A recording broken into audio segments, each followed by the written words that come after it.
time, I was at the bar with the Adventurers Guild, and we already talked at the barkeep. See, we did that off screen a little bit. That could be one such contact. Maybe there was someone else in the Adventurers Guild I was talking to because I was just buying drinks around there for an excuse to talk to Morgan. And then I talked to Morgan. But I'm also good with just like, people know Miss Sarandarill is in town. The town knows it. Maybe someone at the academy knows it.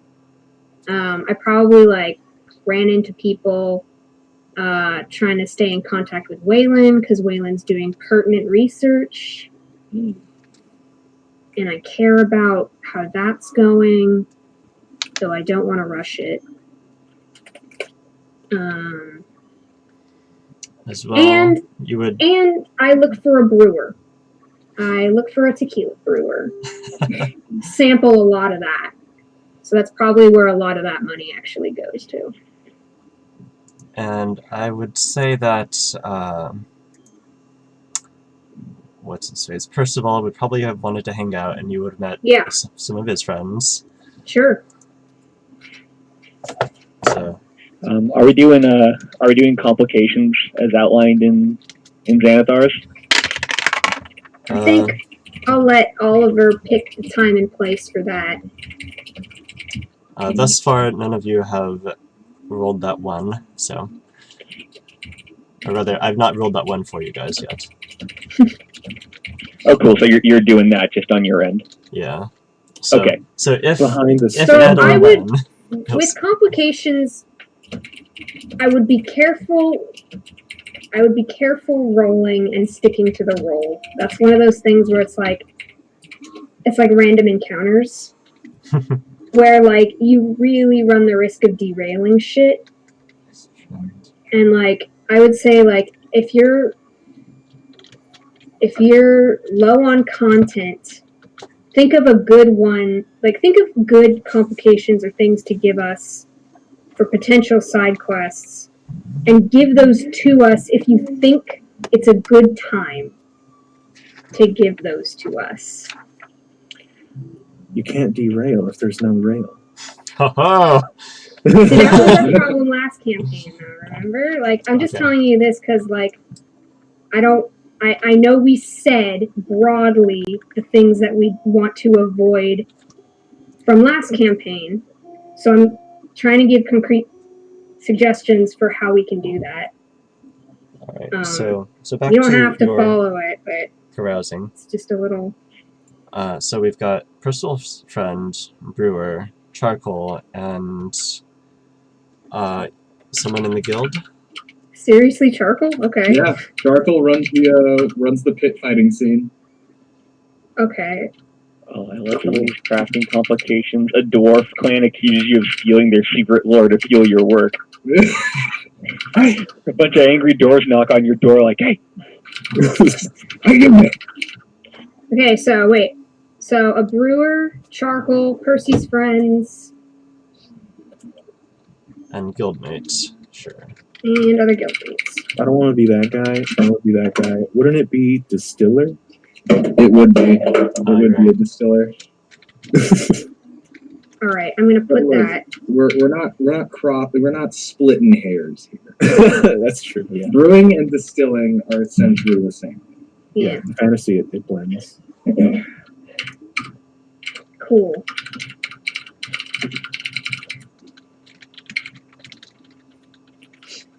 Oliver, I'd like to request a small RP with Waylon that either would have happened before downtime or within the first days of it, I think. Yeah, I've got 3 scenes that we should probably do. We can add that to the queue, I guess. Alright, so we'll just put that up in the top of the queue. Solus and Waylon. Alright, so everyone's here. Let's roll that d20. I got 1. Who got 18?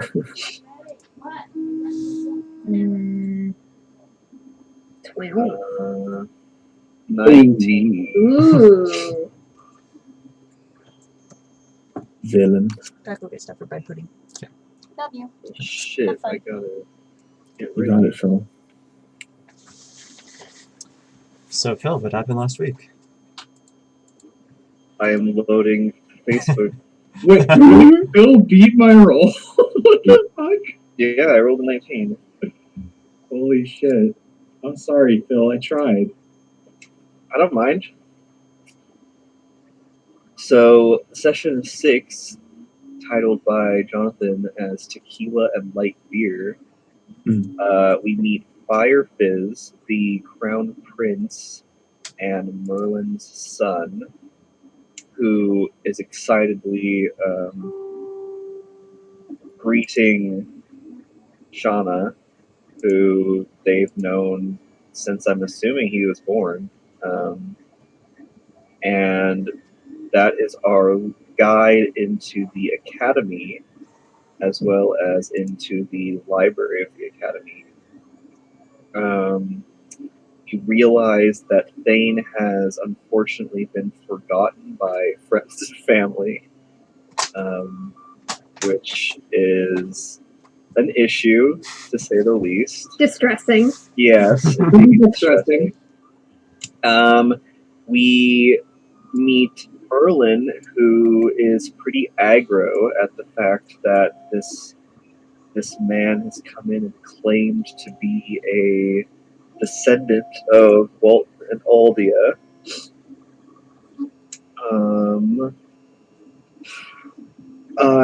Solus and I attempt to figure out what the symbol of Aleph Not means, and we discover that it is basically describing like a mathematical connection to like a near infinite, or not even a near infinite, a trans infinite magical power that affects the cosmos, basically. And we all kind of agree that this is probably related to the memory spell that is affecting everyone.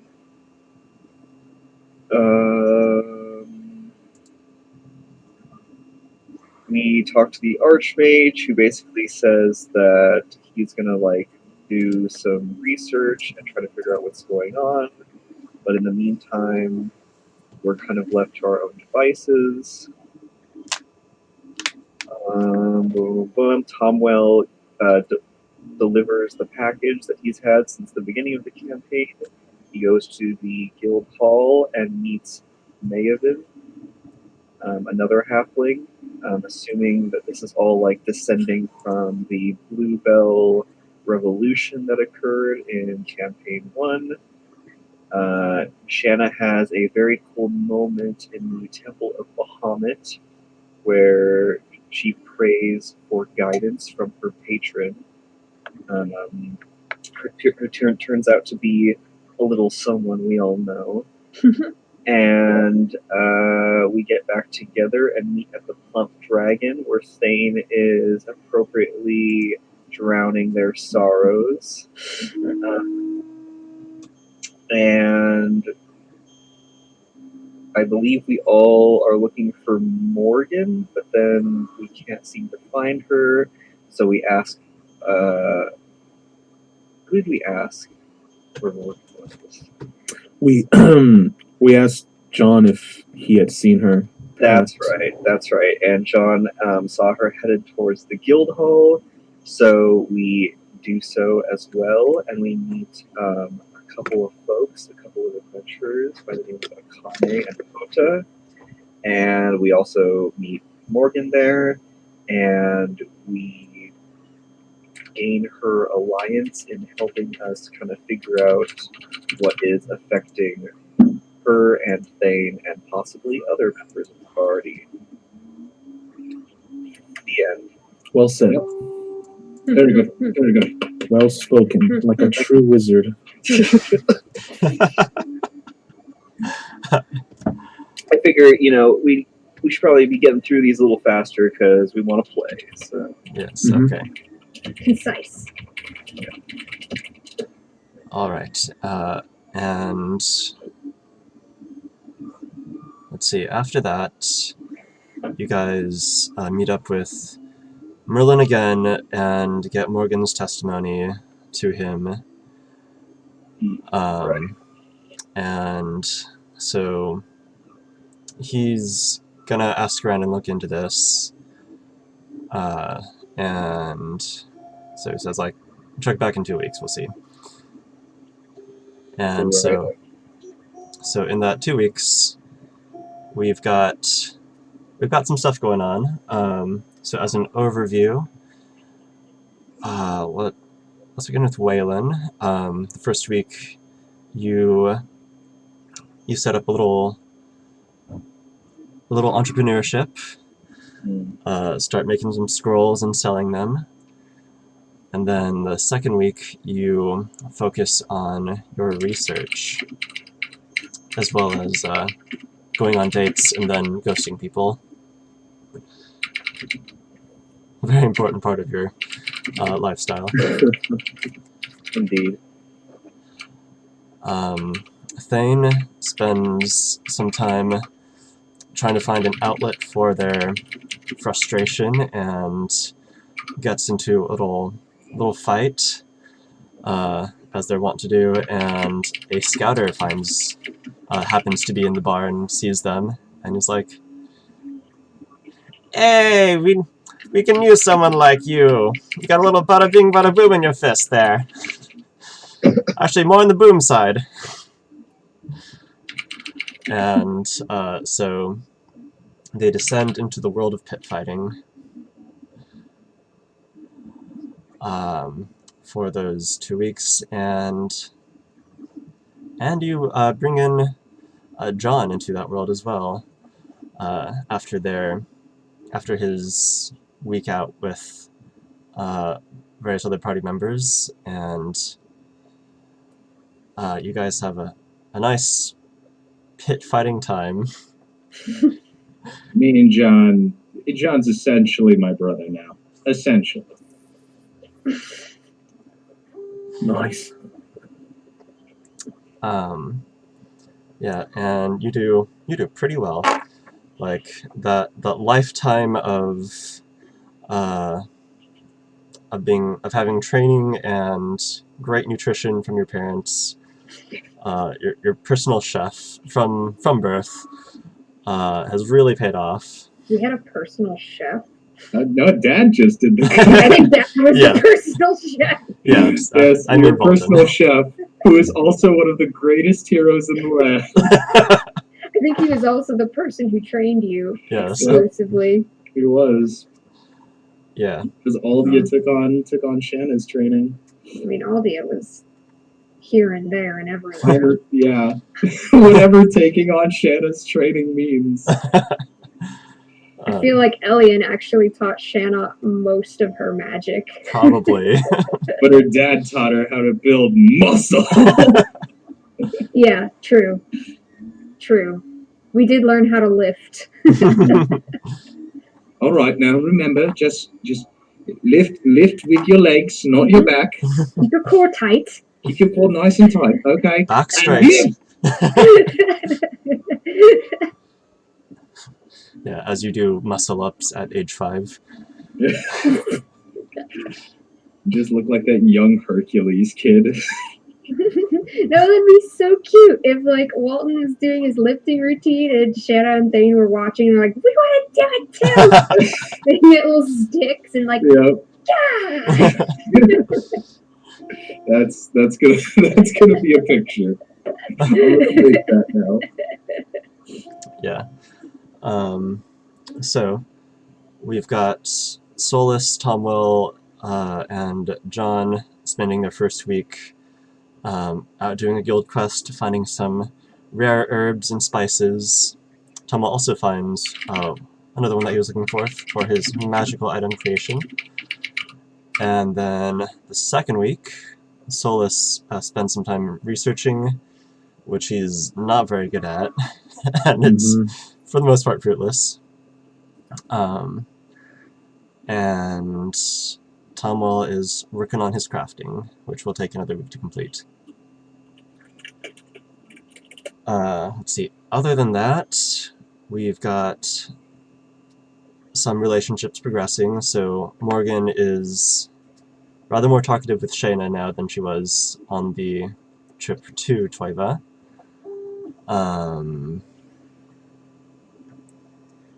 I guess John is a lot closer to Shane from the Fight Club, as well as Solus. So let's do some of these scenes that I wanted to do. So first, Solus and Waylon. Set the scene for me, Phil. Or Johnny, I don't know who wanted this first. Jonathan, go for it. You can set the scene. Um, Like, so I imagine the first days of Wei Lin's study that he's still using the Toiva library until he probably in a few days finds out he's not going to find too much of what he needs here. But on one of those evenings or afternoons, Solus approaches you during your study. Hey, Waylon. Samai and good eve, Solus. Shemai! Oh, God. You're all good. Very good, baby.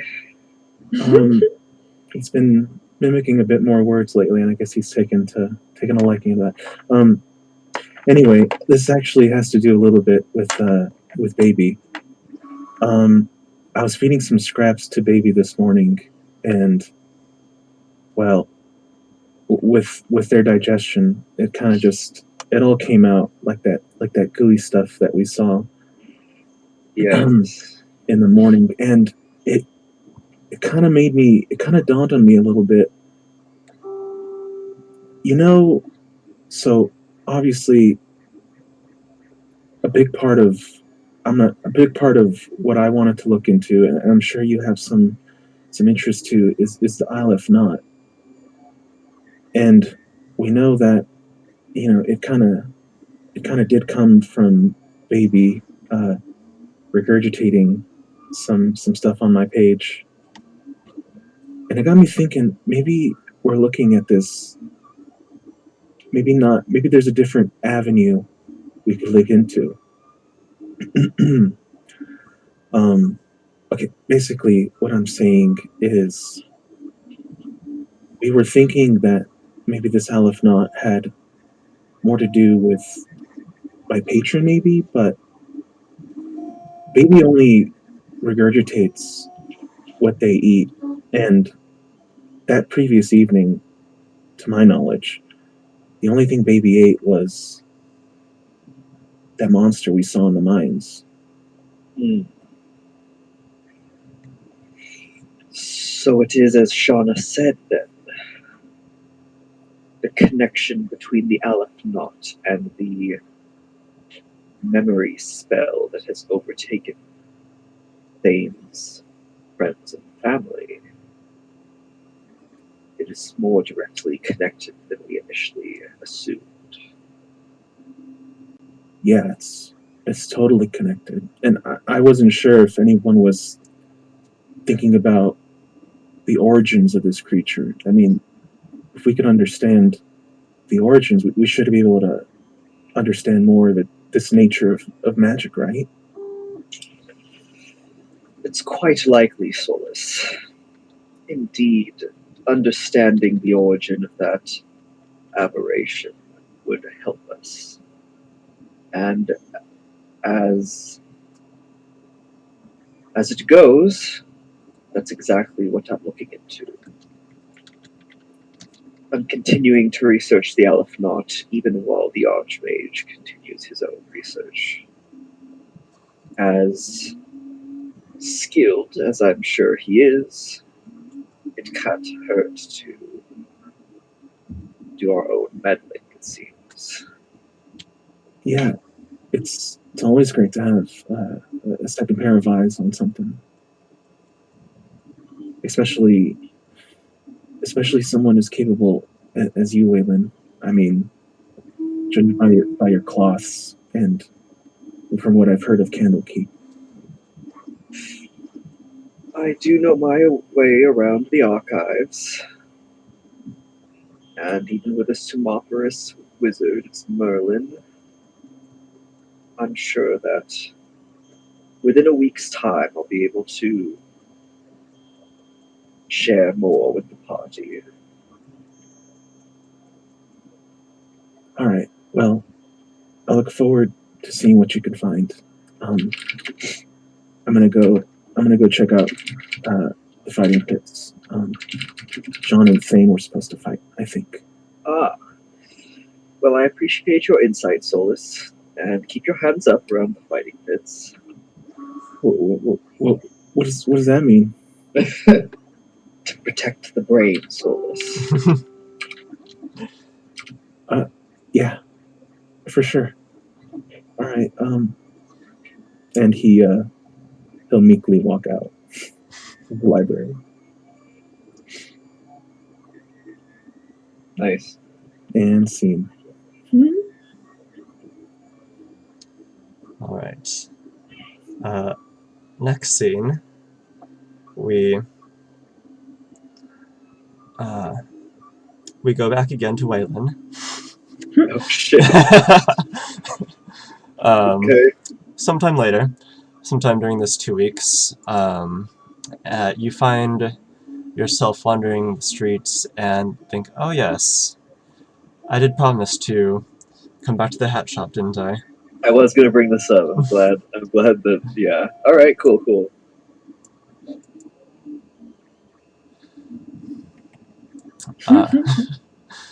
And you enter the hat shop, and Miss Adelaide Montgomery sees you. Ah, Mr. Jenkins, I'm so glad you came to stop by. Lady Montgomery, it is a fine evening which I find you tonight. I did promise that my presence would return, and here I am. Well, a gentleman who keeps his promises will always be welcome here. Now, do come in out of this cold. We have something for you, I'm sure.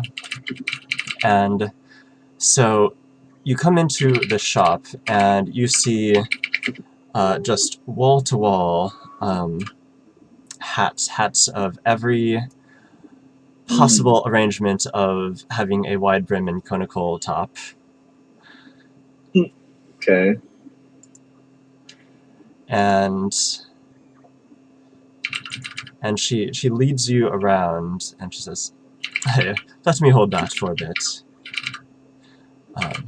At your own that you're currently wearing.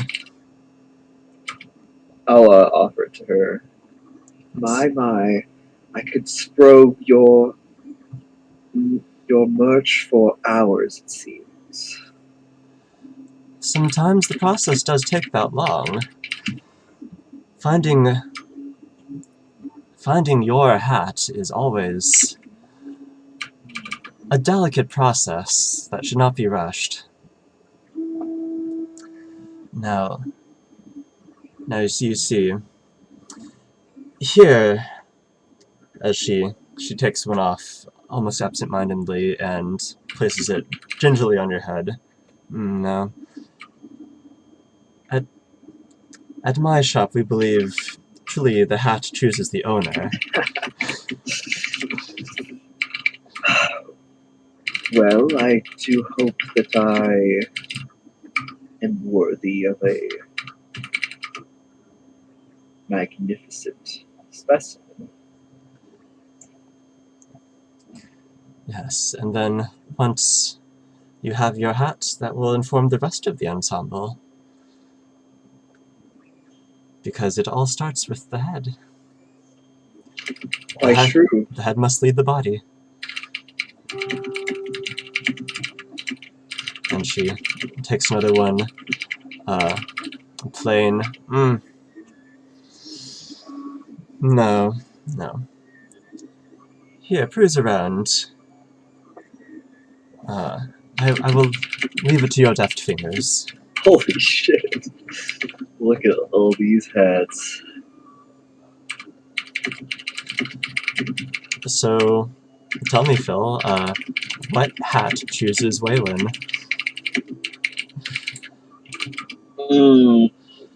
It's the one that you get the visceral sense of, this is me, when you put it on.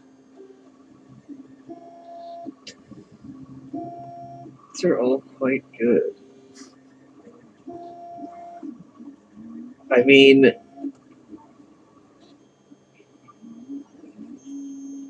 I think Waylon is immediately attracted to the crystals on this one. That seems pretty good. But he also likes the colors of this one. Although his wardrobe is more kind of rose and pink colored, so the purple doesn't work as much.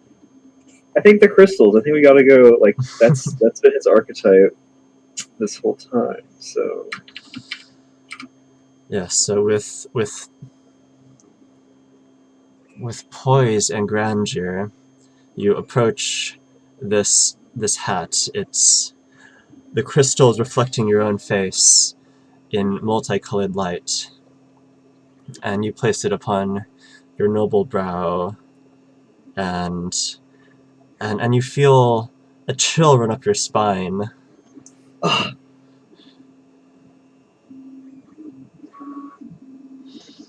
And Montgomery, she stands next to you with a knowing smile and nods. Yes, that is the one. indeed, I could not think of a finer way to begin the day than to adorn my head with this hat.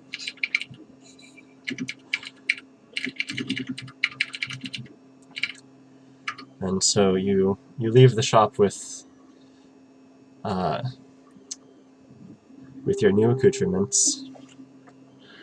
How much did I pay for this hat? There's a chart for this somewhere. For the experience, let's see. 5E. Fanciest hat shot in Toiva. Let's see.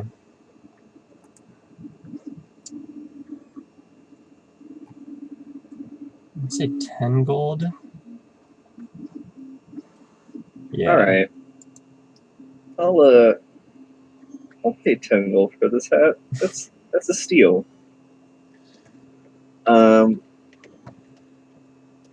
But before I go, well, I want to thank Lady Montgomery continuously for the opportunity, and I will also.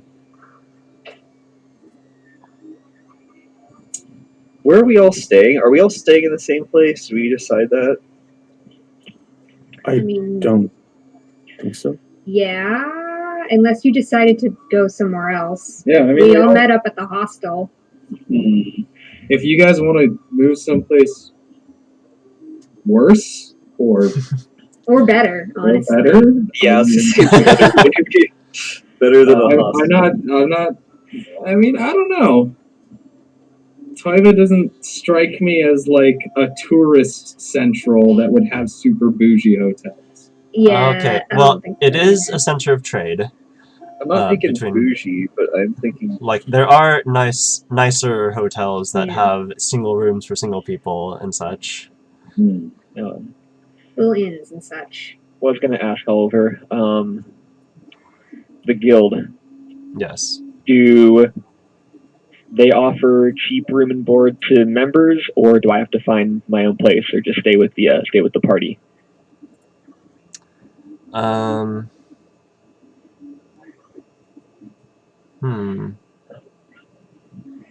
mean, if everyone's out there just staying in town, I'll probably want to stay with them anyway. You know, they're all here. Yeah. Might as well. The guild does have lodgings in the guild hall, but you feel it'd probably be better just to stick with the party. Yeah, I agree. These are my new best friends after all, especially Waylon, who's my old best friend. Okay. Well, either way, I'm going to say, Lady Montgomery, I cannot thank you enough.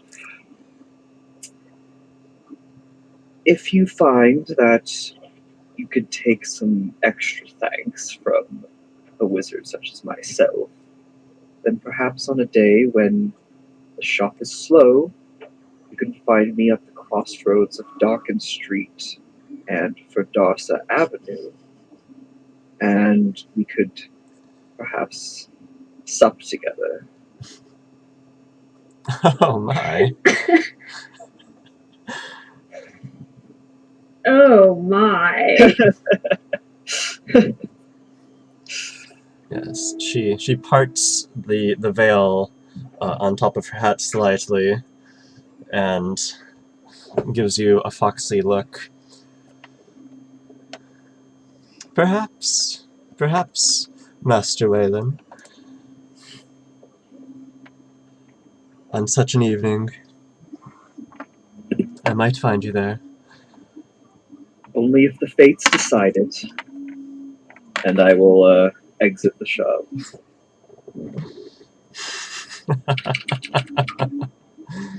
Alright.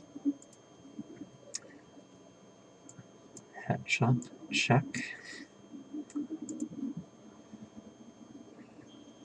Alright. So, next scene I have...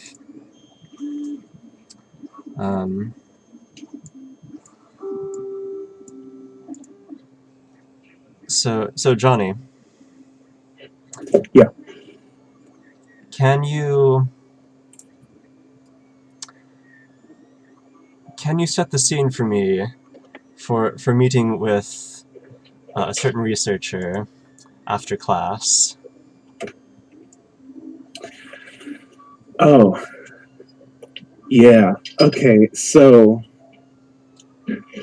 I imagine a lecture for her has just finished, and she's there in the front gathering her things, and then Solus, trying not to be surprising, but also like being sneaky, like tries to like just like politely in his mind be like, oh hey, and I go in and maybe I give her a bit of a spook because that's just how sneaky I am. I catch her by surprise, perhaps. Yeah, her very deeply set but large eyes widen for a moment, seeing her kind of... No, you do have a striking presence as a tiefling. Yes. Oh, didn't mean to startle. It's Denna, correct? Yes, that's right. I caught a little bit of that lecture. Most of it went over my head. Pretty advanced stuff. But Arcanic transubstantiation does tend to go over most people's head. Yeah, exactly. I'm gonna be honest. You've caught a bit of my attention, and well, I don't have many friends around here. So, and I look to her and I kind of shrug. Do you want to make a new one?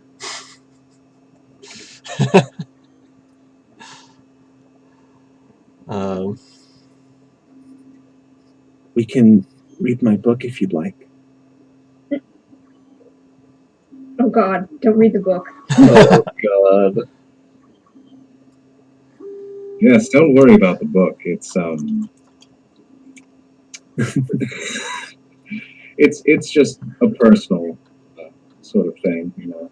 It's it's a family heirloom. If it starts to screech at you, just Yeah, I can always close it.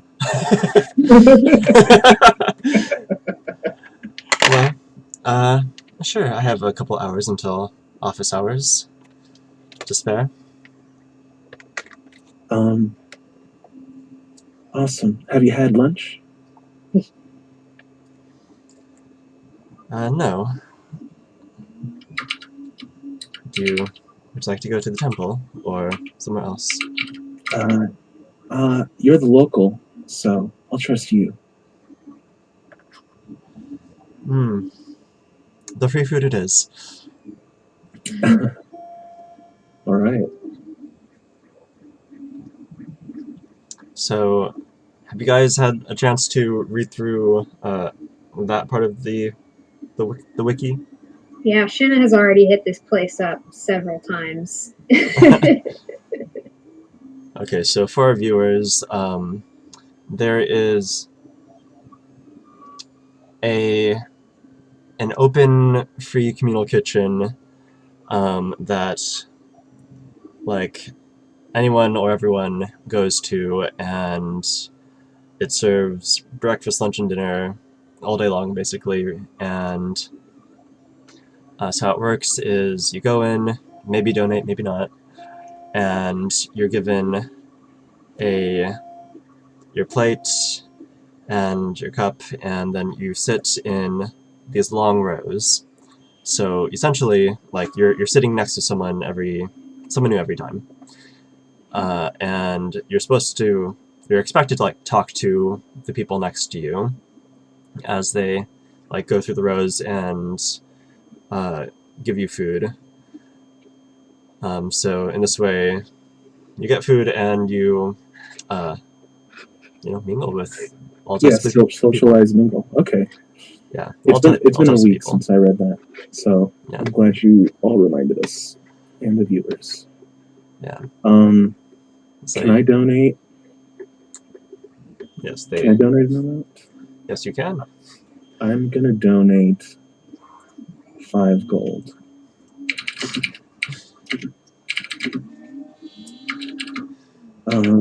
And let's see. Let me take our seats.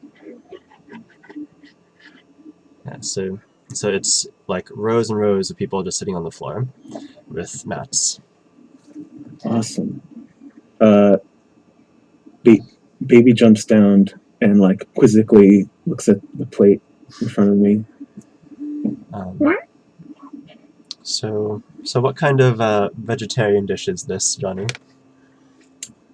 I imagine today we have a nice like corn, like a polenta with the local vegetables. Maybe like what would be a good side for polenta? Kind of like a self-sufficient main dish. Halfling cuisine. It's corn all the way down. They've got more than that. I'm gonna say a nice hearty veggie polenta. Yeah, and you also get a couple slices of a boffin on the side, which is kind of anywhere else but Toiva, it would be considered a kind of a delicacy or like an expensive treat. After Ambassador Sarandoril kind of was seen with them quite often, it was the in thing to get, and it can only be gotten from Toiva. And the sweet citrus taste is entirely new to you, since it was too expensive for you to get in Code & Cal. Yes, I imagine. Wow, this is all very new to me. Not just the food, but like this whole setting.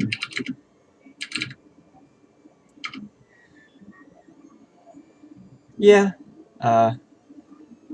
helps to get out of your shell and talk to people if you're not inclined to talking to people like me. Well, I guess we share that. Yeah, nothing like this back home. No, I'm not used to family dinners. And that's what this kind of feels like. And as I speak, I feed little polenta bits to baby and see if she reacts to that at all. To the like. I'm like, oh, come on, just eat normal now. This ain't there's no soul sucking to be here, baby. Yeah, you feed it, and like it sort of latches onto your finger, like.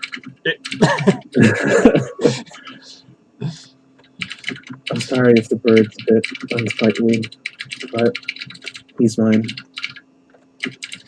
I guess you could say the same about my appearance. That's pretty weird.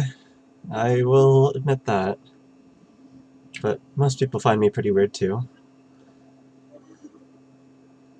Well, maybe that's why I find you normal.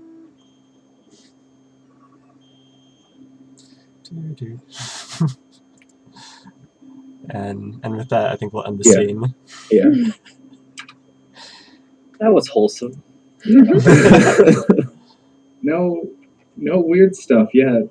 No abominations coming out yet.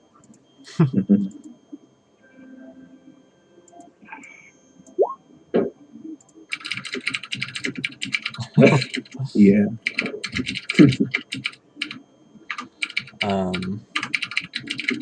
Now for our next scene, we have Thane and John after a match. Actually, after their second set of matches, where John won 2, lost 1, and you won 1 and lost 2. We weren't fighting each other, were we? No. No. Actually, you know what? Yeah, why not? We were fighting each other? Now we gotta ask who won and who lost that one. Thane had to have won. No, if John won 2 out of 3 and I won 1 out of 2, then that means John won that one. But I mean, this is just raw fisticuffs. It's not like Oh God! it's not like swordplay or anything. We're just punching the shit out of each other and wrestling. You can't smite with fists. No. You can't. No. Why would I be smiting a fight club? I'm not trying to kill these people. Do you want to win, Thane? Do you want to win? Then you have to kill them. Then you gotta smite. Oh, I don't want to do that. No, smiting would be against the rules. Ugh. No. But you guys head back to the Plump Dragon with high spirits. A little bit bloodied, but with great camaraderie. There's just something nice about kicking the shit out of your friends and then kicking the shit out of you.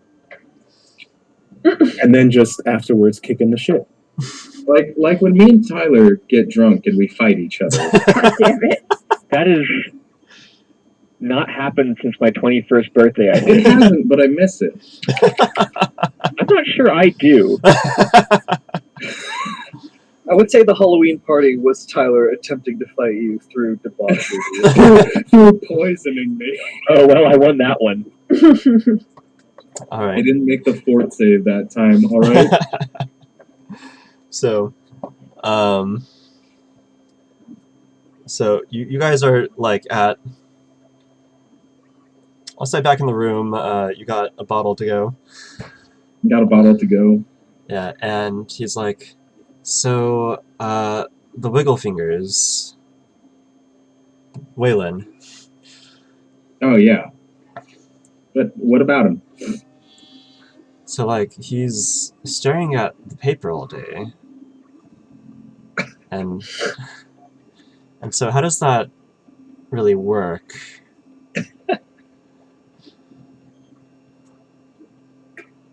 Wait, John, what do you mean? How does it work? There are typically like words on the paper, and when you read those words, it teaches you things.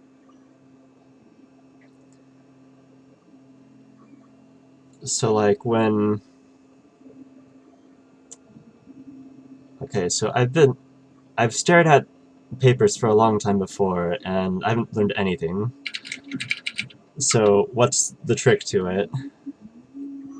Well, maybe those papers just weren't the right papers. Like for you, because Waylon's got, I don't know, like I'm pretty sure he has like a pretty big brain. Like, he's really smart, so he can understand a lot of papers and a lot of the scribbles on papers. So maybe you just need to find the right ones.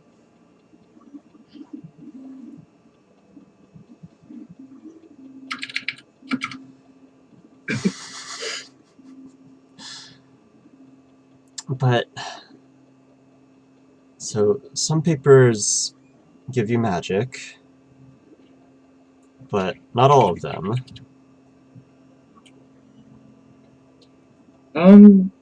I guess the ones you can understand. Right, so he takes out a crumpled up menu from one of the restaurants that it looks like he stole. Yeah, so like, what magic is there in here? How do you get magic from this? In the menu for the bar. Well, I mean, there's actually a lot of magic in, well, not necessarily magic, but there's a good amount of knowledge in the menu. It tells you what the place has. Give me an insight check. Huh? Give me an insight check. Oh god. You gotta figure out if it's clicking for Thane. Thane's a little It's slow. a wisdom check. A little slow on the uptake. Thank God it's a wisdom check. A little... Might have a little edge here. Oh no. You met the easy threshold. You met the simple... I forgot this was Thane, and Thane is much like her dad when he was her age, their age, which means they get bad rolls consistently. Okay, well, 5 is easy, and it's pretty easy. I think John is illiterate. He cannot read any of this. Oh. John, do you know how to read? No. Oh. Well, then that explains a lot.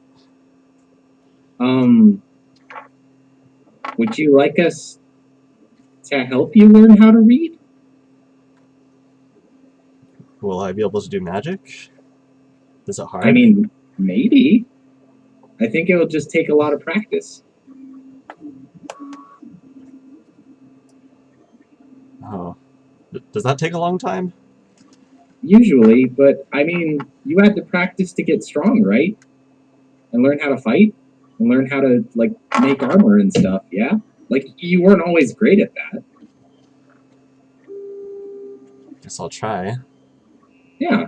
The amount of work you put in is the amount that you're gonna get out of it. So, like, you're gonna suck at first. Everyone sucks at first. But, like, I mean, if it just, you just gotta work through that and get to a point where, like, you're succeeding and you're happy with the successes that you get. You know? Yes. Do you think Waylon can teach me? He seems pretty good at that. I'm not sure if Waylon can teach. or if he wants to teach. But that doesn't mean that you can't ask him.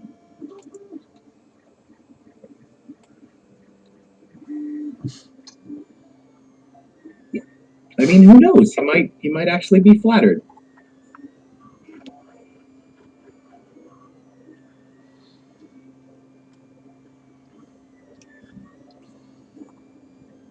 Maybe. I hope. Well, And if Waylon is a little too expert at the whole reading thing, because I know he likes big words, I can help you with the easy stuff. actually, no, maybe we should start on the easy stuff. I think that would be good. Here, maybe tomorrow we'll go to the library and get one of the easier books for you. We can start to work from there. And end scene. We'll start with if you give a kobold a cookie. He'll ask for a glass of milk. Mm-hmm. If he gets his glass of milk, he'll develop a taste for blood. This is a much darker book than I remember.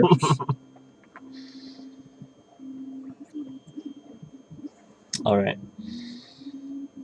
I think that's all the scenes that I had in mind.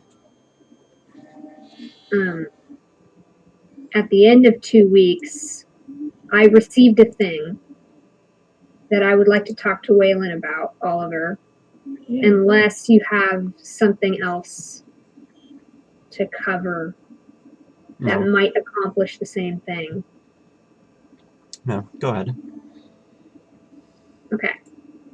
I'm assuming you know what I'm talking about because it's... Yes. Yeah, okay. I'm gonna roll up to Waylon's pad, wherever he's staying. Yes. Dawn of the 3rd week. Yeah. Yeah. Hey, buddy.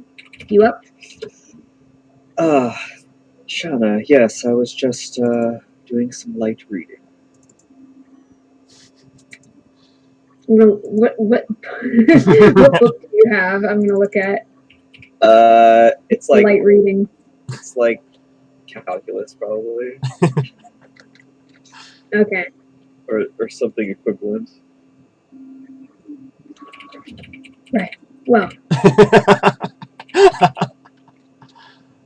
do you have a minute to switch gears a sec? Yes, absolutely. How can I help? I am attempting to paste something in the chat. Yeah, Give me a just do it. sec. Yeah, there it is. Ah, I hand you the paper. Have you seen this before? Oliver, have I seen this before? Give me an Arcana check. I shall. Nice. Ooh, I'll take. Pretty good one. Yeah. not bad. You are familiar with the idea of this, a repeating structure. It seems very crystalline to you. It seems crystalline, like fractal pattern. Yes. And in terms of its context to magic, In terms of context to magic, you know that things of a repeating crystal patterns as gemstones are good at holding enchantments and like channeling magic through it, being used as any type of magical conduit or storage. in terms of its general use, it seems that this is a formula that could be used to siphon arcanum, as they say. It seems to have a tenfold pattern here. And what exactly are you looking for? Well, are you sure you haven't seen it in relation to a specific crystal that you recently touched? Waggles eyebrows. Hmm. I never saw this, right, Oliver? Right. Yeah, this was something that specifically came later, I believe. So, unfortunately, despite your implications, I have not. Hmm. When I touched that crystal down in the mines, I saw only visions of a time far past. Interesting.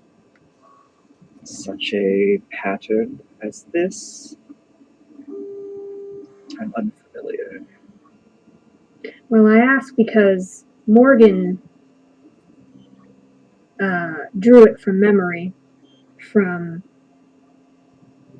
a vision she remembered while she was in the mines. And I happened to see it as well, in a vision that I was given. Were you also touched by the crystal's magic? Well, no, not that crystal. But another. I'm not really sure what you would call him at this point. Well, regards to this, I have some good news and bad news. I have discovered some more information regarding the Aleph Knot symbol. Oh, do tell. From my studies, it seems that the Aleph Knot rune is associated with what have been known as the greatest workings of magic throughout history. Specifically, magic that has caused massive calamities and destruction. Even the fall of Mistra and the subsequent ascension of Nephis could be said due to the Aleph Knot and its destructive capabilities. Is this something put into motion without people knowing about it? Is this a mathematical symbol? You mentioned it's a mathematical symbol. It is mathematical in that it describes a trans-infinite set of numbers. We have the normal spell weave intensities of 1 through 9 and above.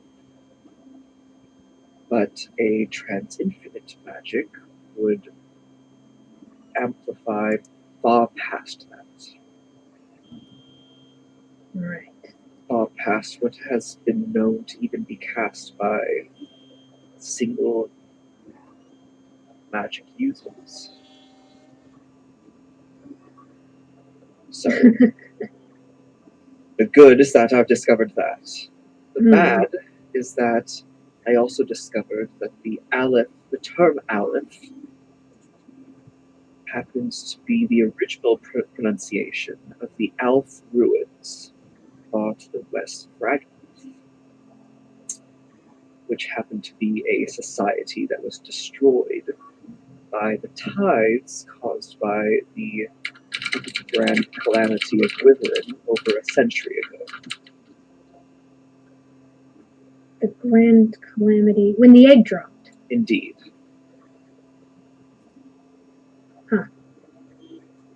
And that egg contained Tiamat. Do you think it has anything to do with Bahamut's resurrection as well? It is quite possible. If the Aleph Knot is known to be the origin of many magical calamities, and Tiamat and Bahamut were intertwined with the Grand Egg's appearance, then believe you are correct. However, I'm not quite sure that the tidal waves were what truly destroyed the Elf society. They were named after the Aleph Ruin, the Aleph Rune in the first place, before the calamity even existed. So why is it that the type of magic associated with it is named that, when the society was named it beforehand? It's quite a mystery. Is it a relevant mystery? It makes me wonder what is hiding there in the ruins. The Aleph ruins. Indeed. And why was it changed to the Elf ruins almost immediately after its destruction? Was it a case of linguistic evolution, where over time the name was forgotten? It was almost changed, agreed to unanimously, in an instant. Much like the spell we're dealing with. Quite a observation.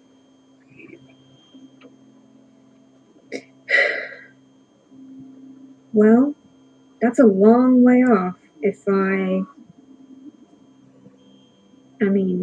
remember maps correctly. Indeed.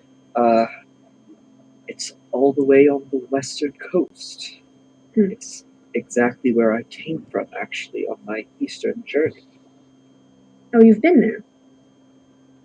My old mentor and I, we camped on the outskirts of the ruins briefly for a period of about half a year. But never went inside? No. Fortunately, my teacher never allowed me to at the time. She said that there were still dregs of dangerous magic there, but whether she was telling the truth or not, or simply lying to keep me out of trouble, I'm not sure.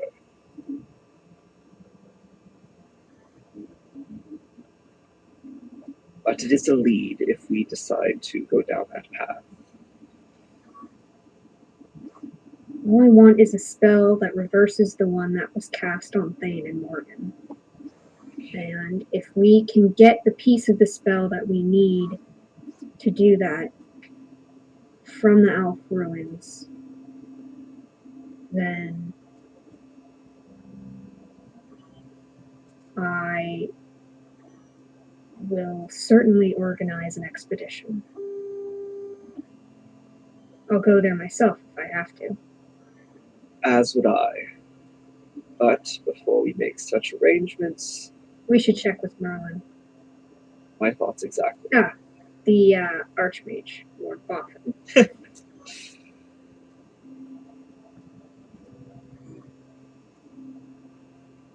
Alright, well, that's good to know. Good info. I will continue to study it as I can. Between you and me, I'm not entirely sure that I've come out of this unscathed. Oh? I happen to be quite lucky in that my past associates are not... how should I say it? I'm not quite as broken up about their forgetting my existence. But as far as I know, the chance that it has occurred. Right. I suppose it's easier to deal with if you're not around the people who don't remember you. I also happen to have quite a few people who weren't the biggest fans of my work, so this is actually a bit of a blessing.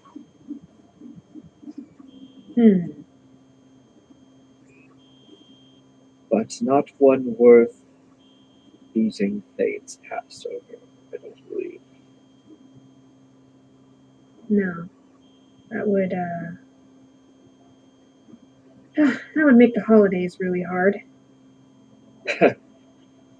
After seeing Merlin's reaction, I'm sure it would. Mom would think I'd switched teams or something. Anyway.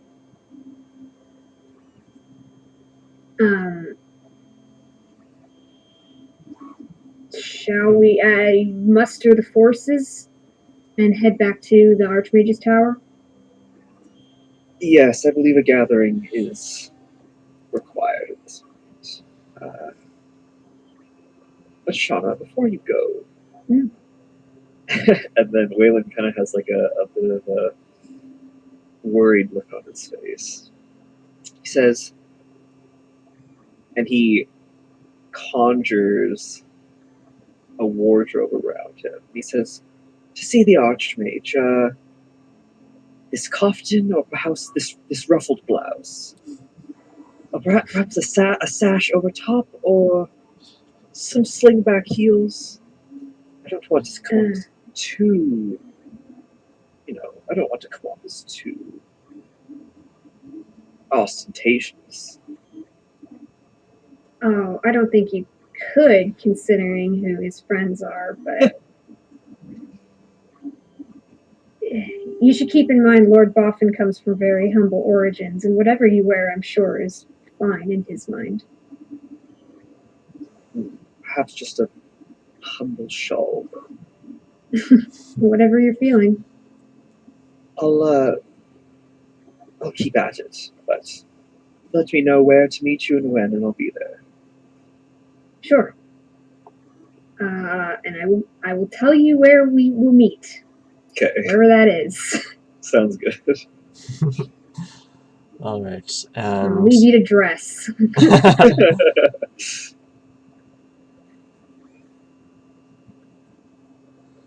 all right. So you're gathering the whole party. I think so. I'm at least getting Thane and Morgan and whoever's around if they want in on it. Everyone has a little stake in this, so I'll just let them know it's happening, at least.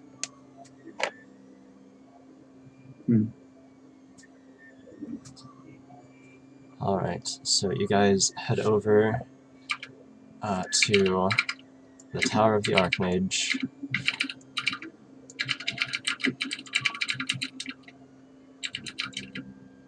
What was Tomwell doing the whole time? I'm at the workshop. I'm just working. What As was one does. what was the term that's in the D&D book for what Shauna was doing over 2 weeks? Carousing. Mm-hmm. Oh, Carousing, carousing. Carousing.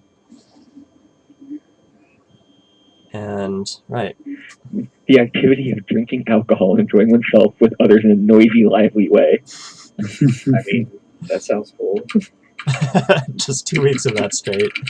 That's your vacation.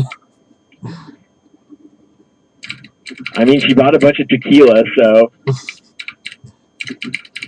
And the bathhouses and all that. Get yourself a nice spa treatment. Yeah, probably. Yeah, and boy, there's a lot of options for the spa treatment. do they have a wing specialist? Hopefully. I don't know. Probably. Percival gives you... he refers you to his specialist. Great. Okay. For wing Someone massages. someone who's good with scales and shit. Yes. Yeah. So you get all set up. It's a very relaxing experience. Just the feeling of terrible impending doom just sloshes away. Melts away. At least for that hour. Yeah. That's good. Sometimes all you need is an hour.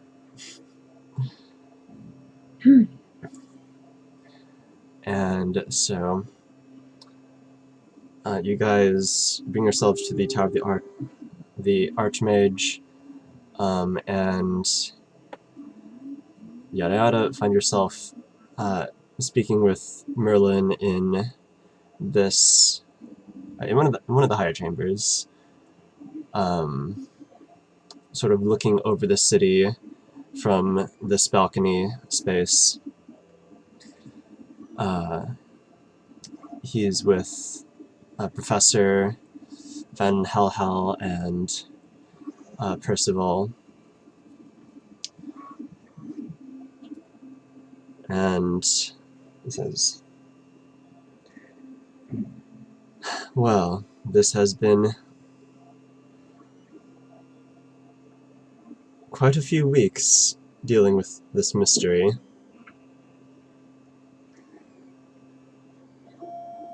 2 to be exact. Only 2? Goodness. How time flies when you're not having fun. Well, I've evacuated Morningvale and brought them all here and sealed up the mine. Good, good.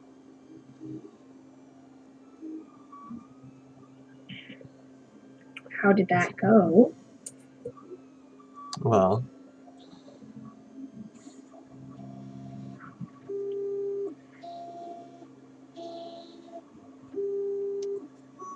of the people you told me about, they were all there still. I was sure to make some physical notes of it, considering the nature of what we're facing. Mm-hmm. So they have been relocated, and we have people working to reroute the road so that people are not inclined to stop by. And putting a anti-mimetic field around that place is ongoing. My lord, if you don't mind, we don't really need to hear all the goings-on of state. Did you find anything about the crystal itself? The nature of what we're dealing with? Any way to reverse what's happened? Well, I consulted with an old friend, the first Asmar I've ever met, and she has been looking into it from the Grand Library of Codencal. Grand Library. Yes, and there is a book that would be most helpful if only they had it. Oh, yeah?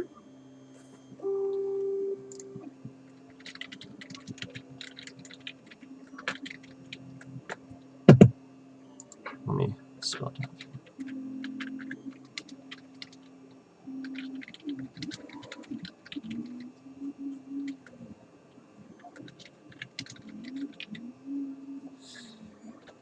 Yes, the Codex Mathematica by Lady Idra of Lovelace. Alright. And who does have this?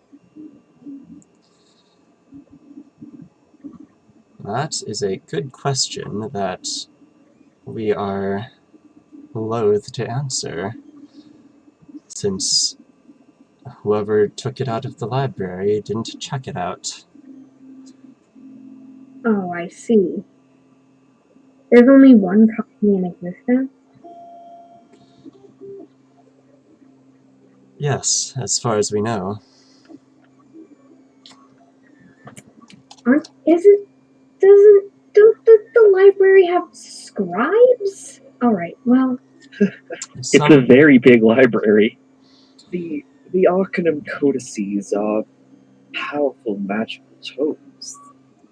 Would need an equally powerful scribe as the one who wrote it to copy it down.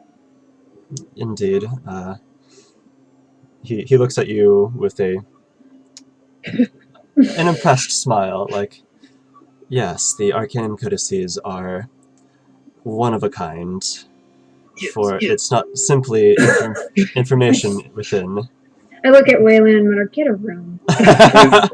Waylon's nose is awfully brown, right? Yes, for it's not simply knowledge, but magic that is within. Well, Powerful and couldn't terrible magics. couldn't you subpoena the person who checked it out or stole it? Aren't there records? Thieves aren't. That'd be a terrible theft if they left their name behind so they could be subpoenaed. Well, something. Have you never stolen You before? have to you need a card to get into the library of Codencal. First of all, there's a record of who visited, Well, why would they follow that rule if they were who already left going to without steal? checking something out. Well, I mean- I'm just tossing out every avenue of approach. I mean, yeah, he has a point. If they were going to steal a book, they wouldn't. Okay, but check.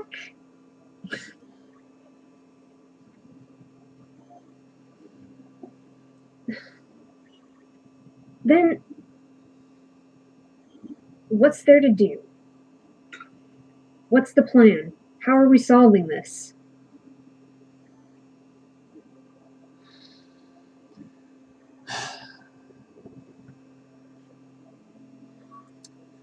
He furrows his brow.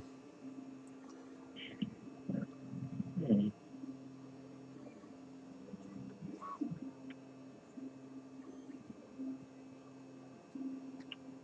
Is the person that wrote it still around?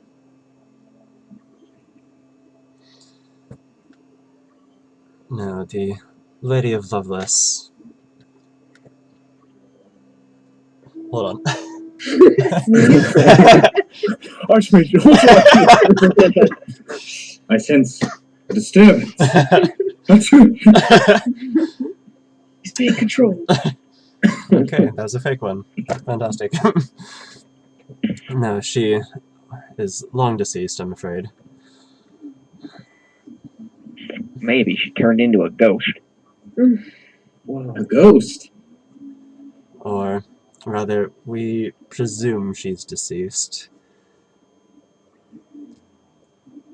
Records on her are hard to find.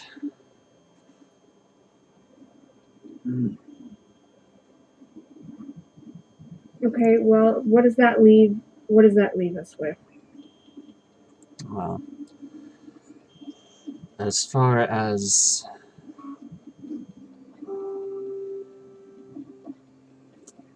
restoring the memory of Thing to the world, I'm afraid I'm at a loss unless you can find the book. I guess we can help by poking around. It is my suggestion that you reunite with Aldia and Wally, and shall we say, begin anew. I'm afraid I cannot leave the responsibilities of my post to focus on these things for a single person anymore. You could fill them in, you know. I could, But if you fine. wanted, but you seem disinclined to that last we spoke. I seem disinclined to reconnect with a mother who doesn't remember her child and half her other child.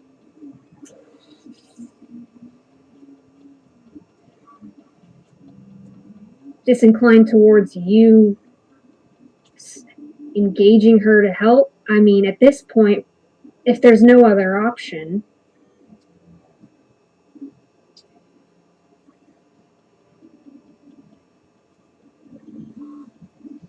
Perhaps we do have another lead.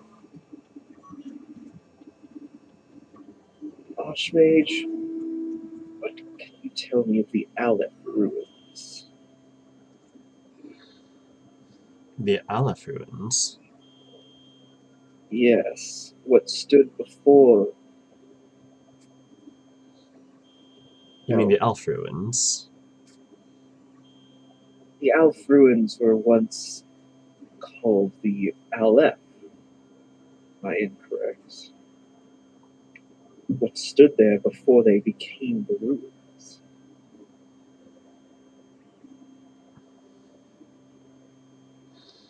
Hmm.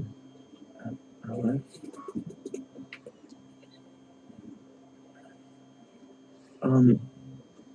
Sorry to interrupt, but that's a new name to me. Should I can ask my book if they know. I would like to hear the Archmage first. Solus. Yeah. He looks over to the White Wolf lounging on top of the table, watching you guys.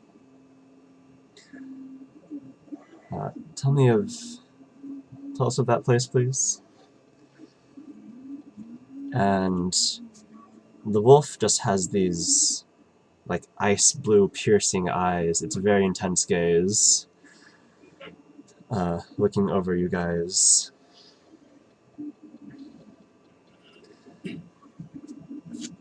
And do I have a picture for this? Let me check. I might.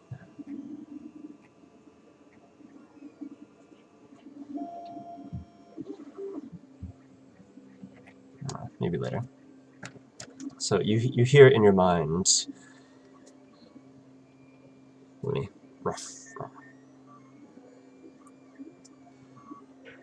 The Alf Ruins.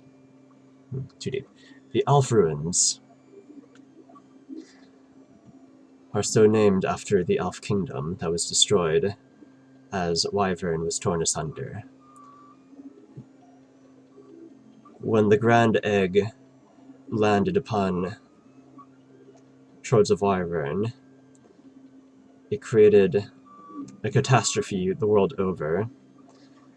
Being on the opposite shoreline, the Elf Kingdom was demolished by the tidal forces that battered deep into the inland.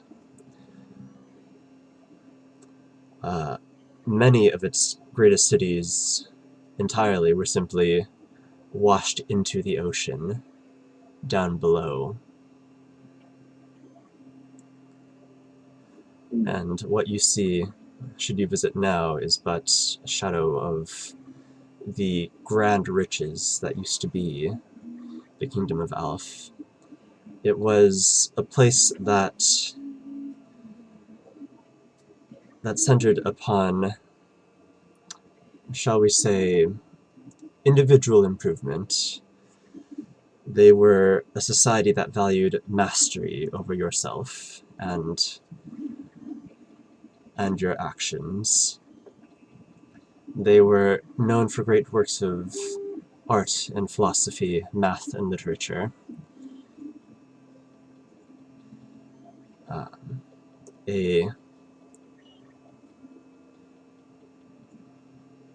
A place where those of, shall we say, scholastic pursuits were valued most highly overall.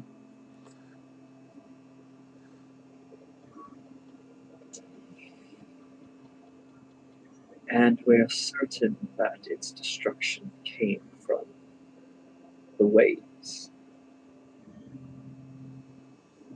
That is what is written, though I've not been there myself, if you're calling that into question. Certainly not. I simply ask as the creature down in the mines led us to the symbol known as Alephnot.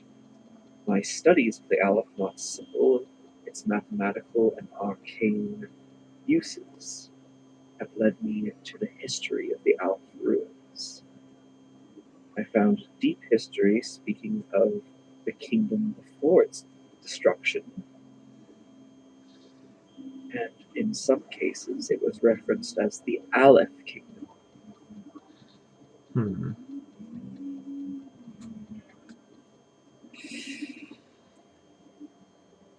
But you are saying that you know it as the Alph kingdom before then, which makes me think that history was rewritten at some point.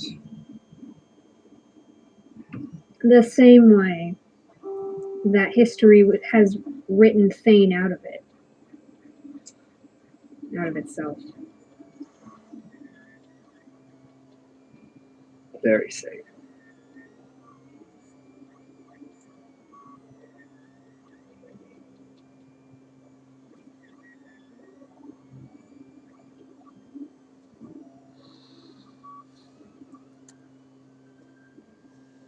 Merlin considers this.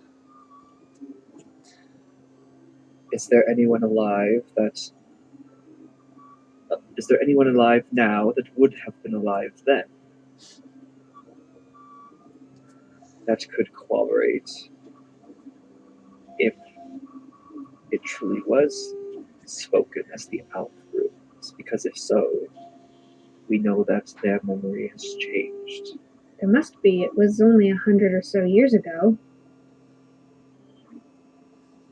It's approximately 126, 25. Sure. See? My mom's older than that. A decade and some change.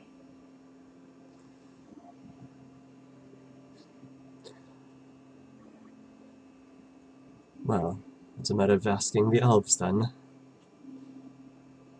I mean, if we're going to the Alph ruins, we're probably passing through there anyway. The Everlastial Forest is on the way.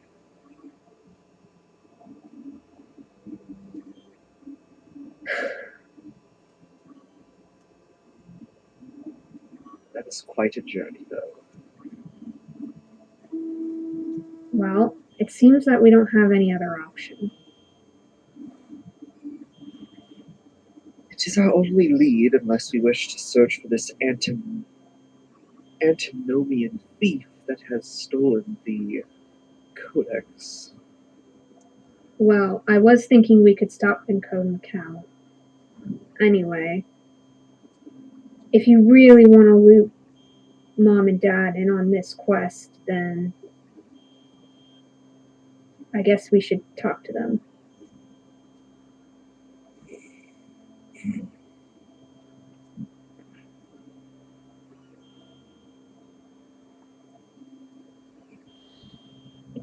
Are you ready to meet your parents, Thane? Oh, don't put it like that. Honestly, Merlin. Ugh.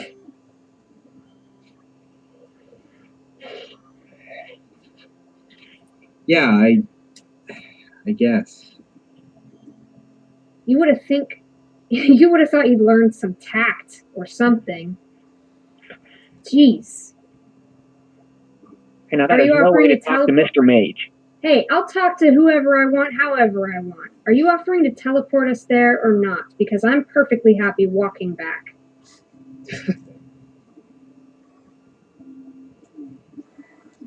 He looks over Thane.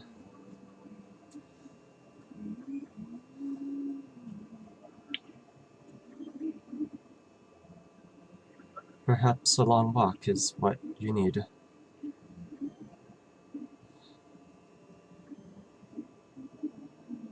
Great.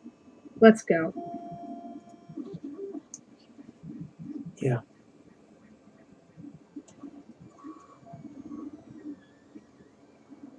Shemai, good day, scholars. Huh? Shemai?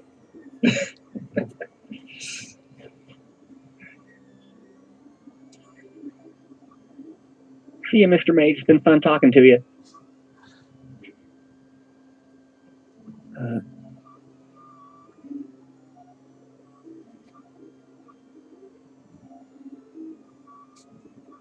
When we're clear, unless there's something else someone wants to put in. When we're clear, Shed is just muttering, insufferable. I can't believe they put people like this in charge. Zero tact, zero parental ability. How can you expect someone who can't even parent to lead a nation?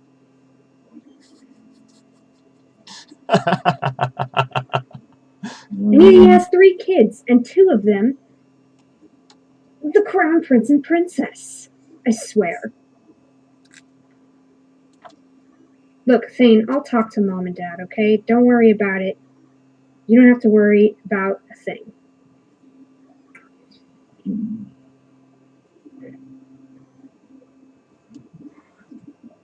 Yes. As far as it goes, Tumble and Morgan certainly have the stakes in this that you do. And Solus and I, well, my intellect and Solus's tone may come in handy. I would never presume to ask you to help, but I really do appreciate the offer. Yeah.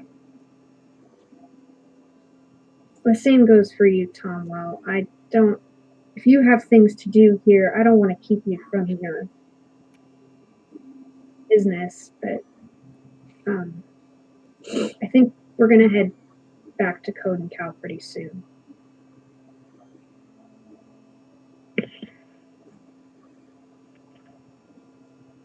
Well, personally, I can say that I'd like to get to the bottom of this too. After all, I can't remember my best friend, so. You can't? Really? Oh, I mean, Morgan, yeah. Never mind. I didn't say that. My brain was dumb.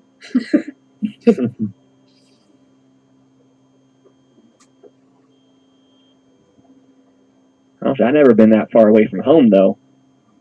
I think it'd be kind of fun. Yeah, that's really far for me too, actually.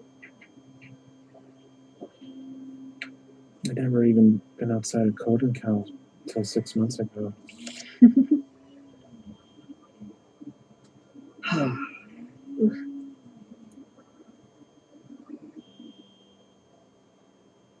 Well, guess I'm getting whisked away on another adventure. But I'm glad to be helping good people. And I'll put a hand on Thane's shoulder. I probably should tell my folks that I'm going to be heading out that far. Yeah, I think we can all say our quick goodbyes. If you guys don't have the money, I would be willing to help you out in purchasing a horse or whatever we need to get back to town as fast as possible. Yeah. How much is a horse? Wow, I really have no barometer because the ones we breed are like worth hundreds of gold. I mean, I can help. Like 100? 100 sounds maybe 50. I don't know. Yeah, maybe 50. 50 for something simple. I mean, I want a lot of gold fighting, so I don't mind buying you guys horses. Nah, I got it. Or at least I got mine. Yeah, we can all cover our own horse thing. That's nice of you to offer, though. Tink, tink, tink. I got my ride.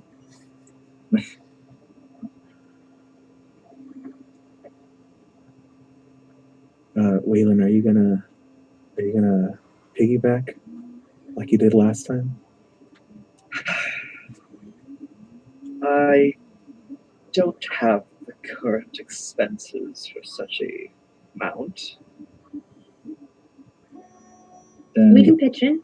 I'll give you a loan, 0% interest. Yeah. We're a team now. I don't mind conjuring a cart for as long as I can. Although it may make our journey difficult through less traveled paths. You know how to ride a horse, right? Oh, it just occurred to me, probably not. Unfortunately, I've never ridden any beast before. Well, I mean, we can buy a cart when we buy the horses. It might be easier to have you ride with me. Very well. What even governs that in this game? There's no ride check. There's animal handling. Oh, okay. Just like Yeah, that makes sense. Yeah. Just like a baby. Just like a baby, just go goo goo gaga. You see, riding a horse is a lot like talking to a fairy queen. The way I pictured Sylvan was like the way you talk to a dog. It's like, oh, hello. Hello, good boy. Oh, Hello, how are you? You're like, you're gonna get Yeah, trained. it's like that kind of baby talk. Dryad's gonna just beat your ass. Yeah. Just get hit by a tree. Whack. Oh my god, what if Sylvan is just the ubu? Oh, Hello? oh boy. Ooh, what's this? I need I'm- some help, please. Drafting articles of impeachment to remove me from this game.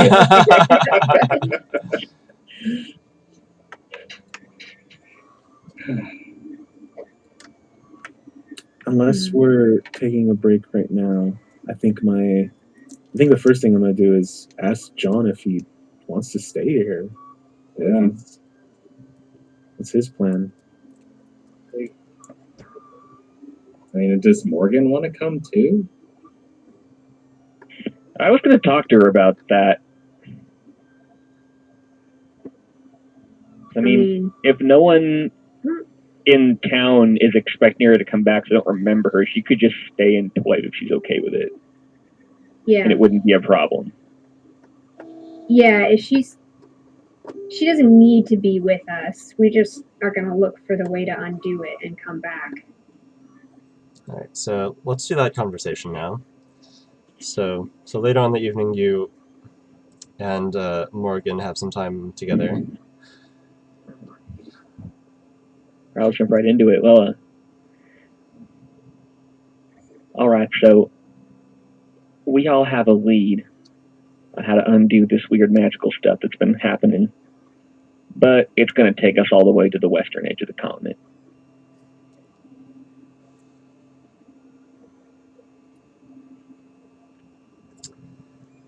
Yeah, you're going to the other side of the world. Well, I did want to bring this up, and I'm sure you considered it, but, well, if I lost my memory of you, that means that everyone else has too. The way I figure is if you're ready to handle that, you could go back to Dagger Dare, or you could come with us if you really want, but it might take a long time and it might be really dangerous. I mean, not that you can't handle it, but staying in Toy is also an option if,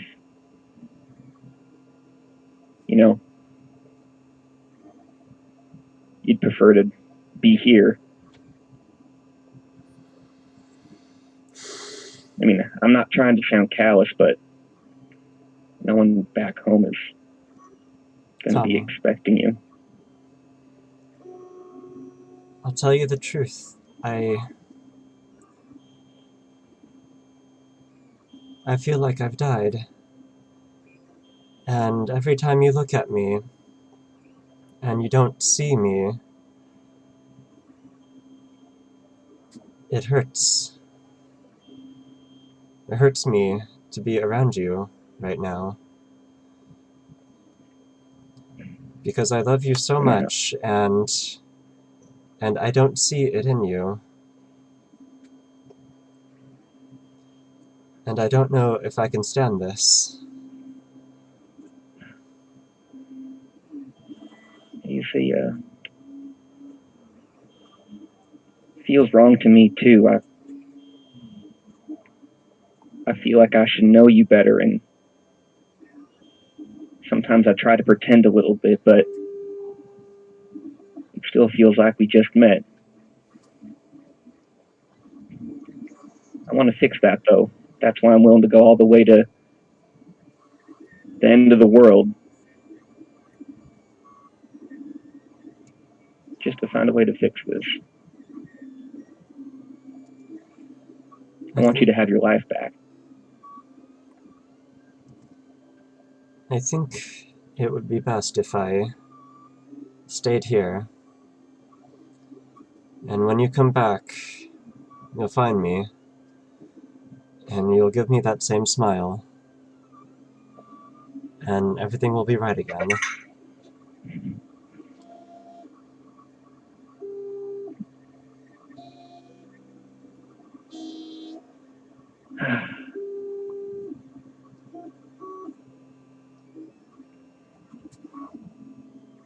This is so far from how I expected the simple errand to go.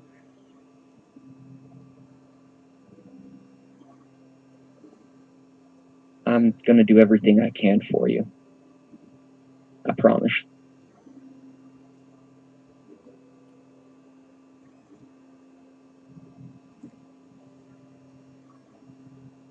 Yeah. I work here. I can do good work and help with the bluebells.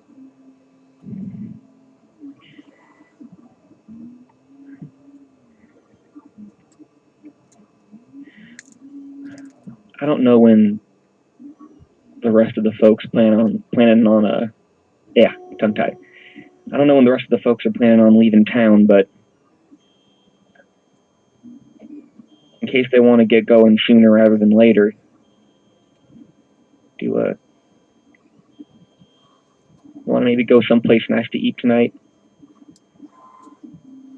Might be the last chance we get for a while.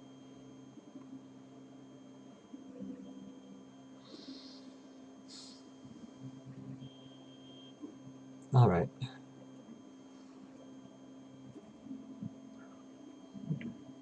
And We're gonna go get the best halfling soul food. All soul food.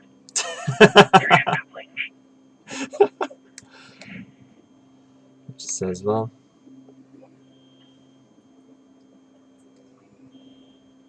before I send you away, let's try something else for the first time. Oh, I knew she was gonna pounce. Yep. All right, what's the Toiva equivalent of sock on the doorknob? A lock? You know what? Lock on the doorknob. I didn't. You know what? You're right. I was under the assumption that every door had a lock because those are expensive and they have to be made by hand. But yeah, this is a tavern. I'm sure they have locks. We're going to a decent place. Oh, Kitty! Hi. Someone jumped in my lap. Okay. Someone. That makes it sound like it's someone other than your cat. No, the someone is my cat. She's a someone. All right, so that's what Tomo and Morgan do for the evening. Right, and Thane. Yes. You head over to the Fight Club.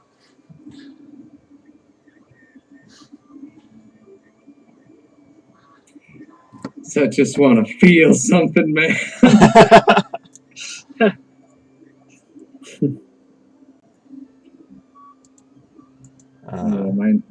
nice little family that I've made. Where you catch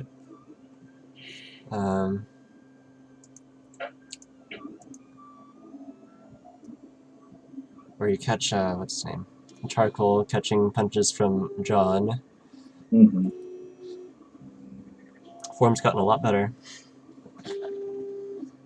As it should. Charcoal's a good teacher.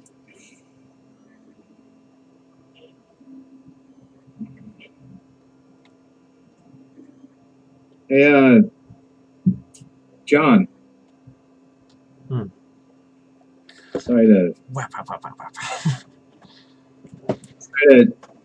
interrupt. Can we talk for a sec?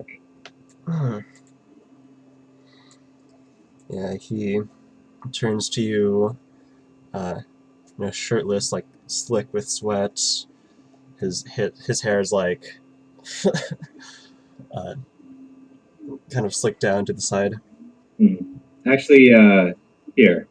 I'm gonna climb into the ring. I'll start wrapping my hands.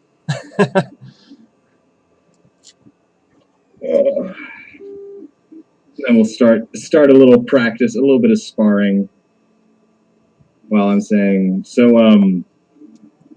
we're gonna be heading out soon, and it's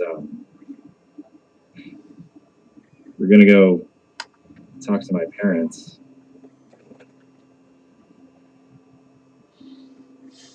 And I mean, it's gonna be some heavy shit. But I didn't want to leave. We didn't want to leave without seeing if you wanted to come along. Or if you're happy you're here. Whap! He lands a solid hit on your cheek there. Mm-hmm. We've got chocolates. And cake. Oh, and cake or Yeah, and cake. I know for you. Oh, you smell like Korean barbecue. Jesus Christ. Oh, You got the Korean barbecue sweats. oh my goodness. Oh, Ugh. something's on the menu tonight. Hi, Lilith. Hi. Here, try some maple water. maple. It's what it sounds like. Try it. It's the best thing ever. I found it at Walmart. You hate it? Dude, do you hate it? I don't think he hates it. It's what it sounds like. Perplexed by it. It's maple water. It's what it sounds like. Reminds me of like the hint coconut water. Oh no, coconut sucks. Mm, I mean, it's what it says on the front, maple water. it's so good. Okay, carry on. I don't know if I like Eat your it. chocolate. No taste. Okay, so John's like, why do you need to talk to your parents anyways? Like, what's special about them? I mean, Why don't you just live your life? and then when he says what's special about them, just just land a good hit and just you see, well, I mean, they're pretty important people, and I guess it'd be good to just have their help in all this. And I do miss them.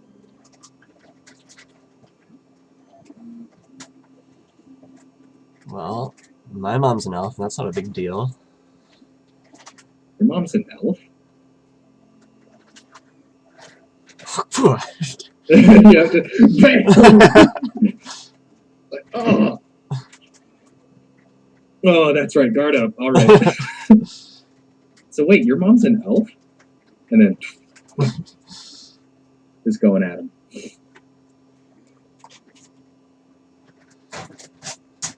Yeah, I don't see many half-orcs with such long ears. That's the funny thing. They call you by the orcish half, not the other half. Yeah, No one gives a shit about the other half. I feel that. No one's really going around calling me a human.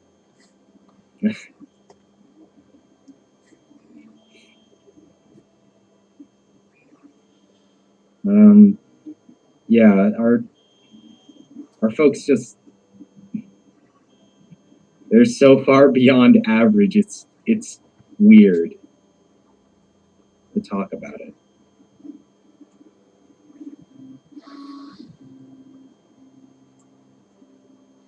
Well, whenever you get a half-breed like us, it's never an average story. Yeah.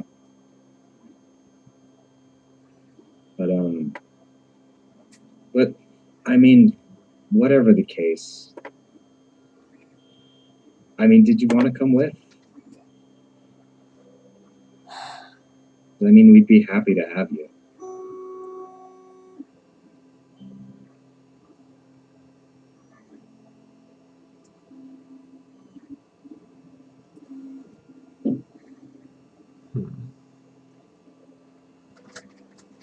He gives you a timeout and goes to the rink and like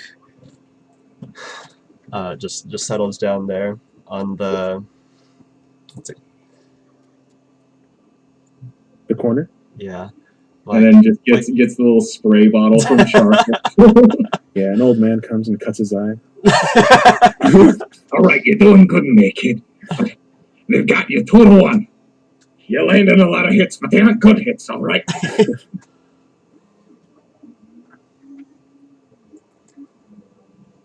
Well, you're pretty cool. Cooler than anyone I knew in Morningvale.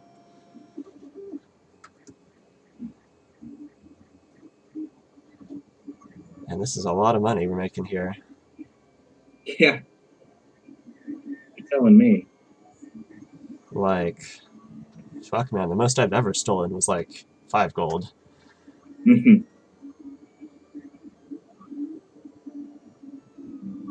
I mean, I don't know. What do you think?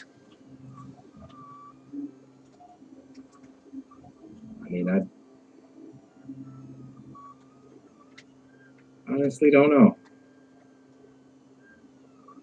Well, where are you heading first? I guess we're going straight to Code and Cal, at least.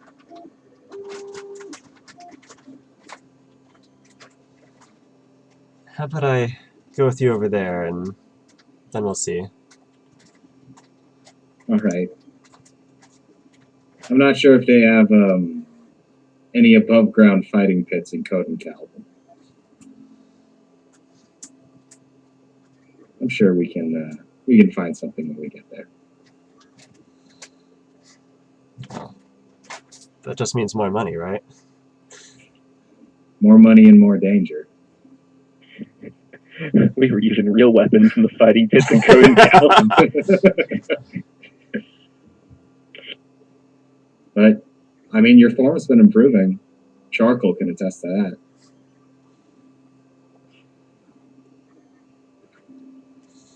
Alright. Yeah, sign me up. Let's go. All right. We're going to be heading out pretty soon. Wait, out of character, was the plan to head out after spending the night here? And then to leave in the morning? It's whenever we're all ready to go, I guess. Okay.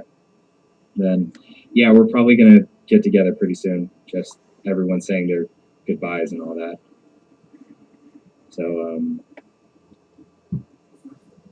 I mean, whenever you're ready, just meet us at the hostel and we'll head out. I'll let the others know that you're coming. Mm. And then I'm going to yell over, "Hey, Charcoal!" Hey. Hey, look, I don't want to get all sappy, even though I'm kind of sappy, but look, and I'm just gonna hug that man. I'm just gonna full on embrace him. The hug is strangely familiar to charcoal. and Thane is just gonna kind of lose it a little bit Give me when a they hug. hug charcoal, just a little bit. Yeah, give me a hug check with advantage. Mm-hmm. What is what's Thane's What's Thane's hug multiplayer skill? on Is it- hugs? Plus strength. Well, I would Because say for Wally it was level. Proficiency plus strength? proficiency plus like charisma or strength, your choice. I think depends it on what depends on kind the of kind of hug you're going for. Hmm. Yeah. I think this is Charisma's a good. This isn't a big hug. It's more of just like I need someone to hug right now. So I think charisma Yeah. is going to be the one. So charisma with proficiency. Can he give you Oh, advantage? nice. Oh, that's a good hug. Yeah. But let's That's a good You're, cry hug right but there. Your let's see it with emotional support advantage. pit fighter. Yep. Do it again. You have Do it advantage again? on this hug. Wait, what? You have advantage. Oh, I have advantage. Mm-hmm. Ooh. Let's see. Okay. Yeah. It's just like the scene in Ratatouille with like the reminiscing of when he had the Ratatouille with his mom. Like you give charcoal a flashback. And suddenly it all comes together.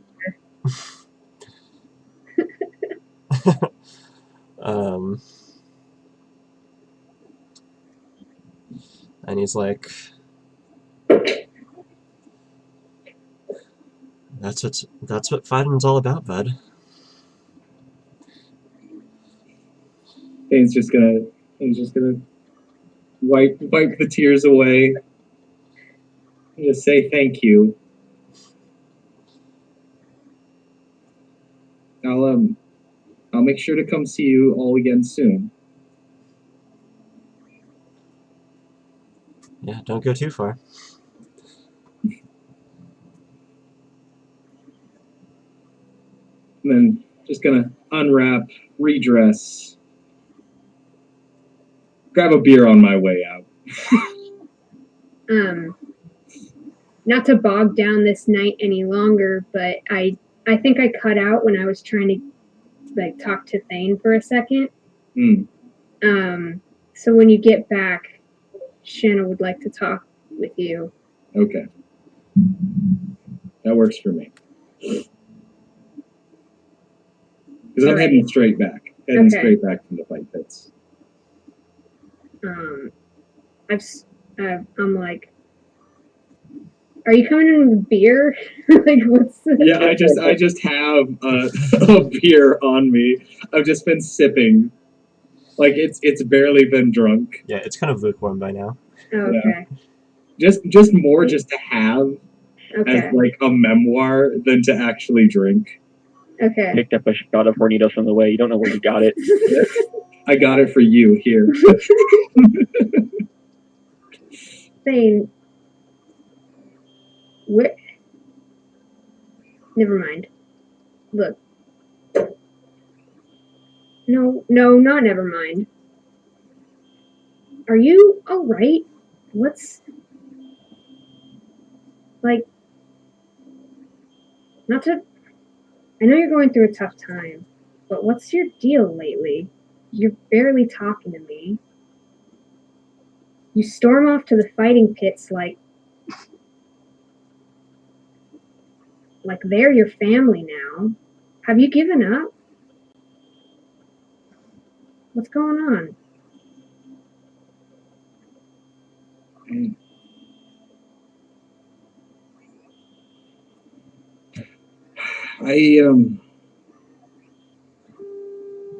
I don't know.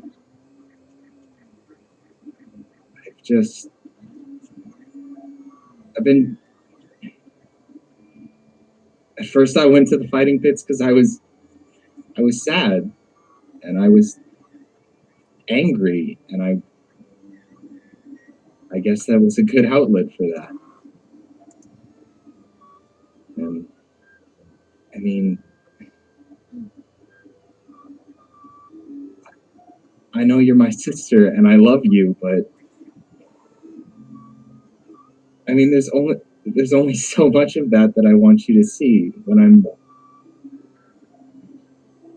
I just feel that way.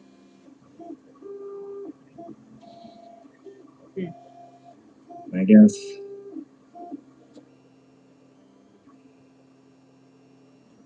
guess I was just doing what I felt like I needed to do to sort of come to terms with, I don't know, with the fact that I might never be remembered. I get it, but you've never been afraid to show me that you're sad or angry before. And I'm sad and angry too. I'm angry that this vacation is cut short. And I'm angry that mom and dad can never seem to just get out of my life. Even when I leave myself, I have to go back. And I'm not saying I don't want to help. Of course I want to help. And of course I'm going to go back and talk to them. And I'll handle that for you. If you don't want to see them, then I don't want you to feel like you have to see them. But like, if you shut me out, that sucks. It just hurts. It makes the whole situation worse.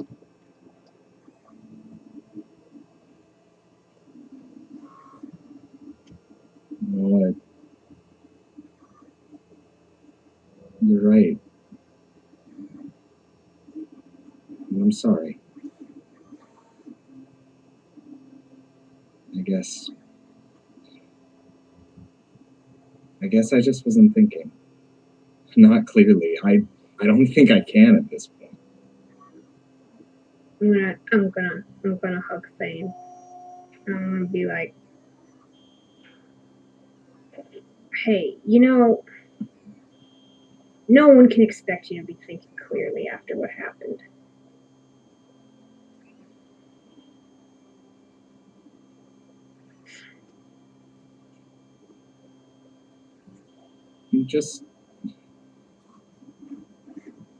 I'm so scared. Yeah. Yeah, it's scary. And Thane's just gonna break down. Oh. Just gonna lose it. Yep. Let it out, buddy.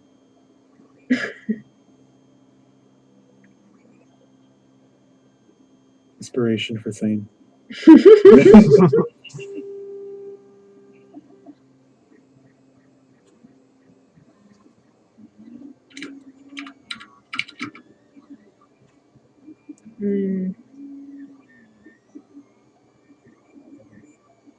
Well, I scoped us horses. We're gonna have a relaxing night, and we'll go in the morning. Okay. And we'll have a long time to process on a quiet, open road of the sub-Osirian savannas. Yeah.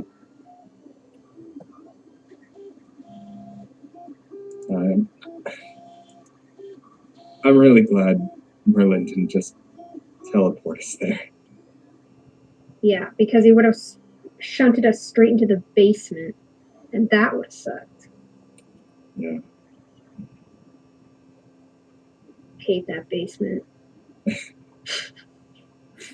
I do too.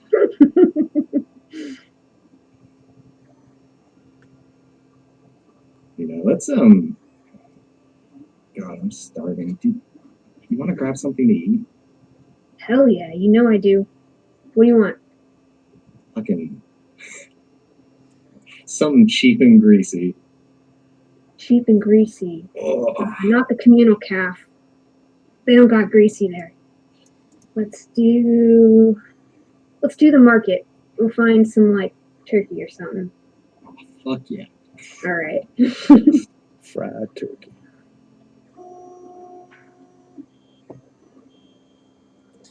Alright. That's what happens. Everyone is very hungry. So you guys head to the night market, and it's just kind of a chaotic cornucopia of smell and sound. There are a lot of vendors with just piles of spice, like maybe like this high in a cone going up, and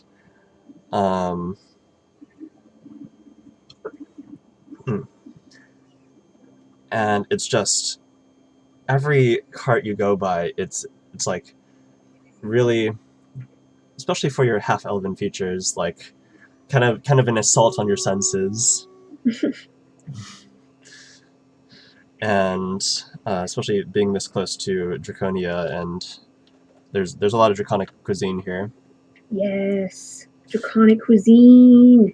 You know I'm into that. Certainly are. It's actually extra tell tasty to you. you. I found this great little place with Morgan that has fried meat stuffed mashed potato balls.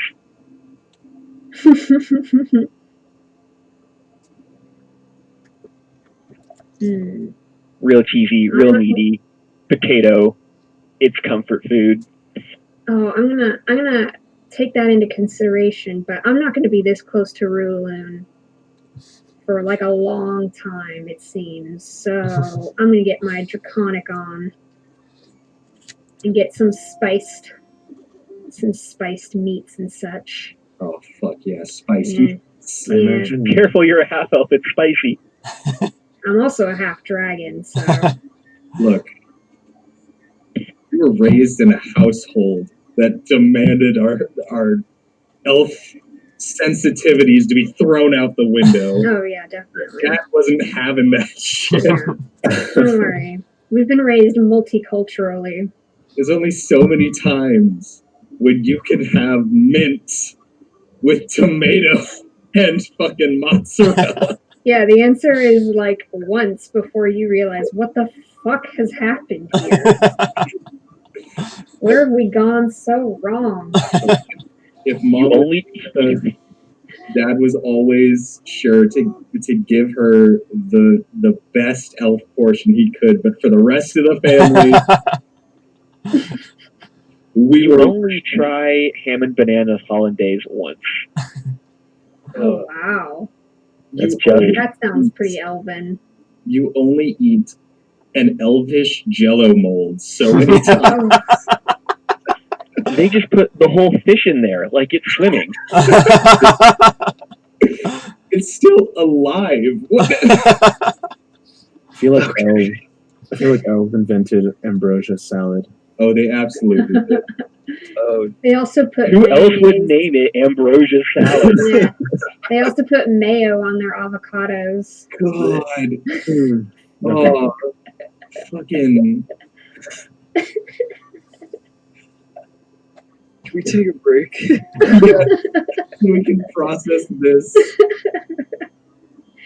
By the way, I calculated that a riding horse and all the appropriate tack is 87 gold according to the PHB. So I will be dropping that in the morning. Yep. That's And so then- much gold. I think we're all buying our own, and then we'll go like We'll go split these. split. How much is For- how much a cart is? Sorry, what? I'm gonna look up how much a cart is. I don't want to do a cart that's slow. Wait, Waylon doesn't even need a horse. I thought he was riding. Oh, yeah. No, Waylon doesn't need a horse. Does John need a horse though? John will probably need a horse. Actually, John can ride side saddle with me. Okay, that's probably good because he probably doesn't know how to fucking ride either. Yeah, No. I mean, It's faster if like the people who know how to ride just double up Yeah. with the people who don't. Yeah. Cool. Yeah, we don't need a horse for Waylon or John. Are we doing break then? Yeah, so let's take Yeah. a little break. Sounds good. Then we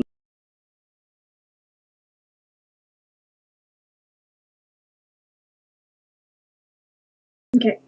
Yes. Oliver. Yes. So, a couple folks need to go to Code and Cal. How much of a detour would it be for me to go home real quick and then just meet them in Code and Cal? Like, I forget exactly how Dagger Dare is situated there. Dagger Dare is south of Coden Cal, like southwest. So Coden Cal would be on the way to Dagger Dare from Toiva. Well, I'm not bringing everyone there. Alternative course of action. Oh, yeah. I mean, if y'all want to start your break, I don't think y'all need to. I'm just figuring Okay. stuff out with Oliver. I'll be back. Could I just send a Bluebell courier? Could I pay a few gold just to have him take a note to my parents? You can do that. Okay. I'm not gonna write out the whole thing word for word, but I'm going to include the information that delivery went fine. Some weird shit happened on the way. I need to go to the west coast of Ragnoth, so I might be gone for a bit.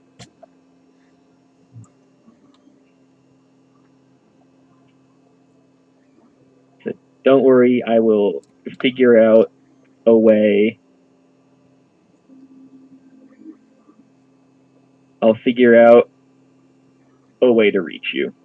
Oh, and you know what I am going to do? I'm going to send the courier with a little knickknack, maybe like a little Toiva souvenir that I can enchant with magical tinkering, and I'm going to make it the option where whenever it's tapped by a creature, it emits a 6-second recorded message.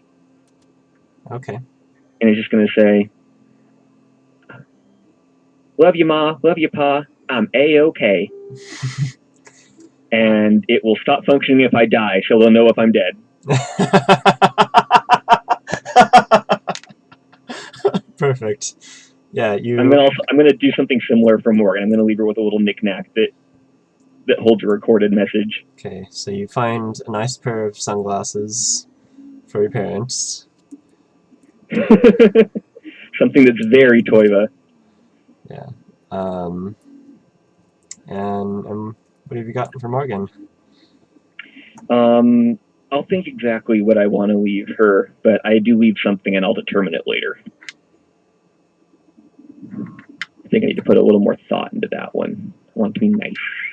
Yeah.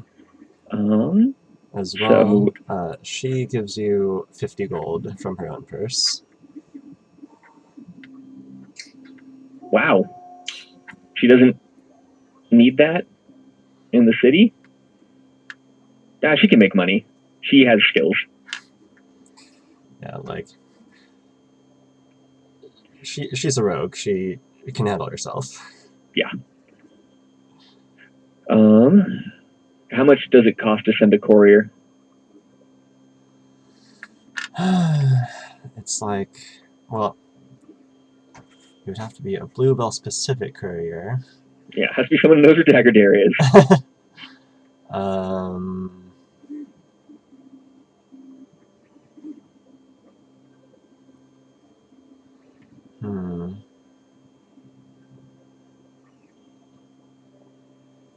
That's like kind of expensive, given it's like 20 gold.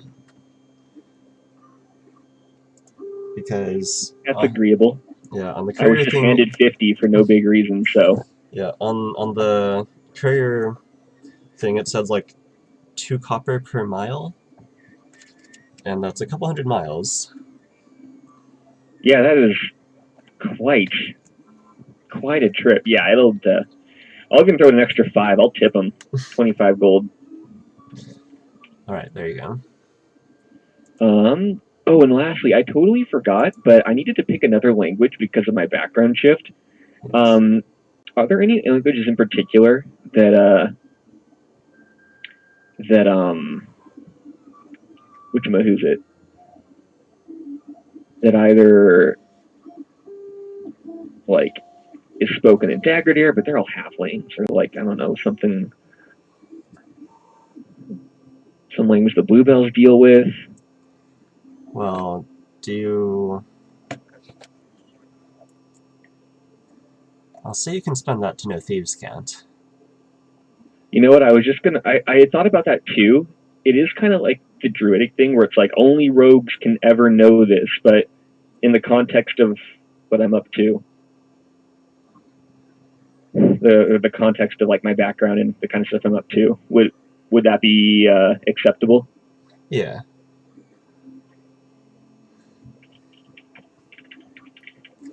Yeah. Perfect. Because, like, fucking not only rogues can do roguish things. And learn how to talk in code. Yeah, I mean, I'm kind of playing a roguish artificer anyway, and no one else in the party is a thief, or a rogue, so it's not like I'm taking their thing.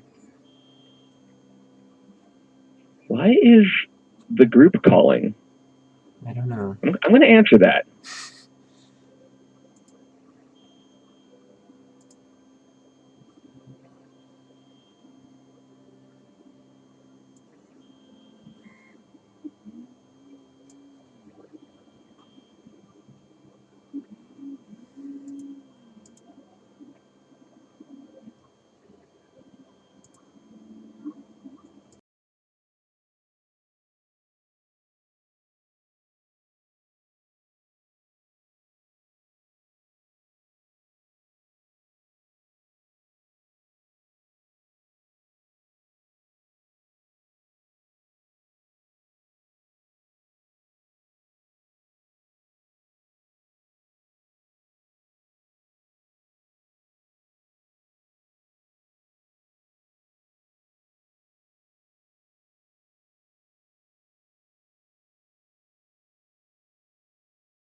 Hello.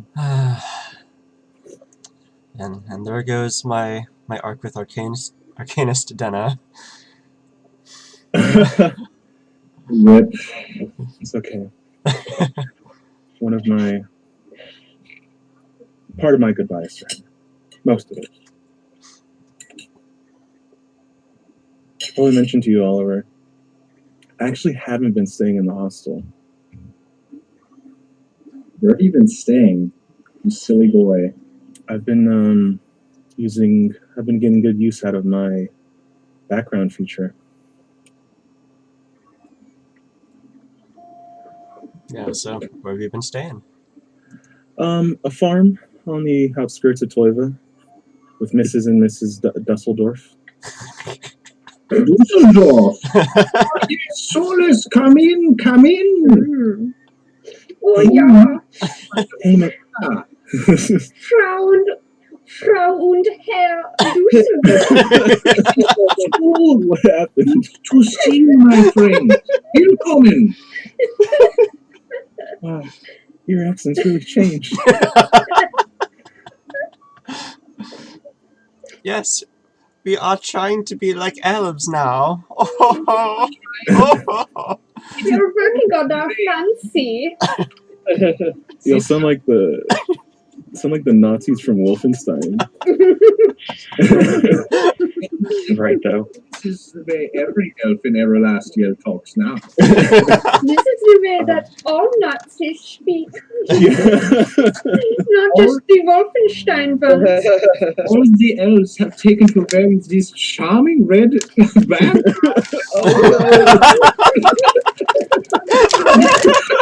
You mission. Stop. Oh God. Open this? Stop the elven Yeah. right. Okay, because I was That's like, not why is it open? That's not You, Was there plastic on it? No, it's just that. before Should you have leave, plastic could I on it. pick up Could you open it? maybe a Do you few have like a protector thing? helpings of ingredients to maybe That's make some weak old healing potions? Some of the baby 25 gold ones? Yeah. Okay. Alright. Oh. Forget buying them for full price. I'm going to make them myself. Also, at the night market, you pass by a shirtless Azamar child at Macarodonado. And he is sort of debating with the serving man there, and he's like, 4 copper? That's ridiculous. It's 3 copper. Come on. Trying to haggle down the price of nuggies. I don't even have it here. Macrodonald, though. That franchise popped up real quick. Bro, you know how fast, like, we got that, what's it called, that endorsement deal? Real fast. Art has a Macrodonado banner outside the cathedral. That's fucked up. We even have one in Avalon City. It's real Oh, bitch. it took me a minute. It took me a minute to put that together. But yeah, okay. Man, Greek yogurt is not ice cream. It is not. It's not ice cream. It's protein now. Mm-hmm. Did you have to switch? No, don't have to. It's better But- too. Like, I worked out today. I'm fucking hungry, dude. I'm just so hungry. I'm dying. I'm constantly dying. And ice cream is just an appetite suppressant, so I'm eating protein instead. Protein. Mhm. Future Heart of Darkness. Alright. I forgot about that one. Yep.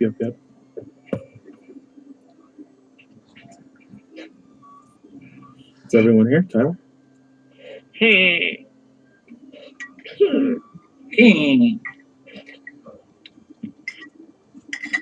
I gotta get my wallet out of my ass. There you go. That's a weird place to keep it. Where you keep your wallet? Where Have you tried pockets? In my pants. Dude, God gave me Ass a pockets. pocket. I'll give you one pocket. It's enough. Goddamn. Have you considered one of the front pockets? That's what they call the Mormon pocket. Yep, Mormon pocket. God gave you one. But more seriously, I do suggest you keep your wallet in the front pockets because Harder to steal. Well, your back. yeah, like your spinal line, right? issues. Yeah. Like if you keep like a wallet in one of your back pockets, like it forces your spine to curve a little bit when you're sitting down. Well, I mean, Because I it's uneven. don't usually sit with my wallet in my back pocket. Yeah.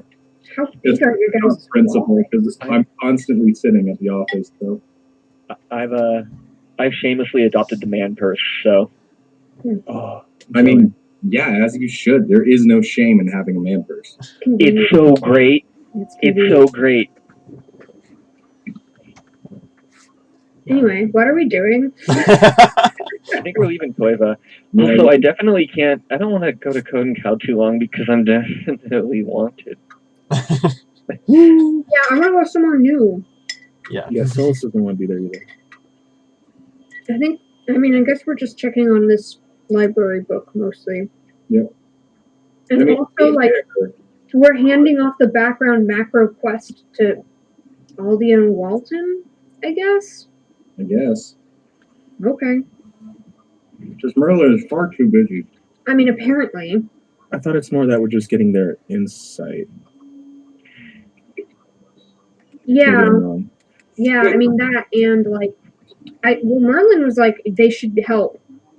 Well, Walton sure as hell isn't going to be researching anything, and he's all old and creaky, so he's not going to be going out and doing I think anything. if Aldia finds out that she has a kid that she doesn't know about, her mom instinct is going to go on hyperdrive, and she will regain her professor credentials, like specifically for this.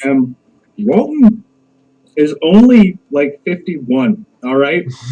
Yeah.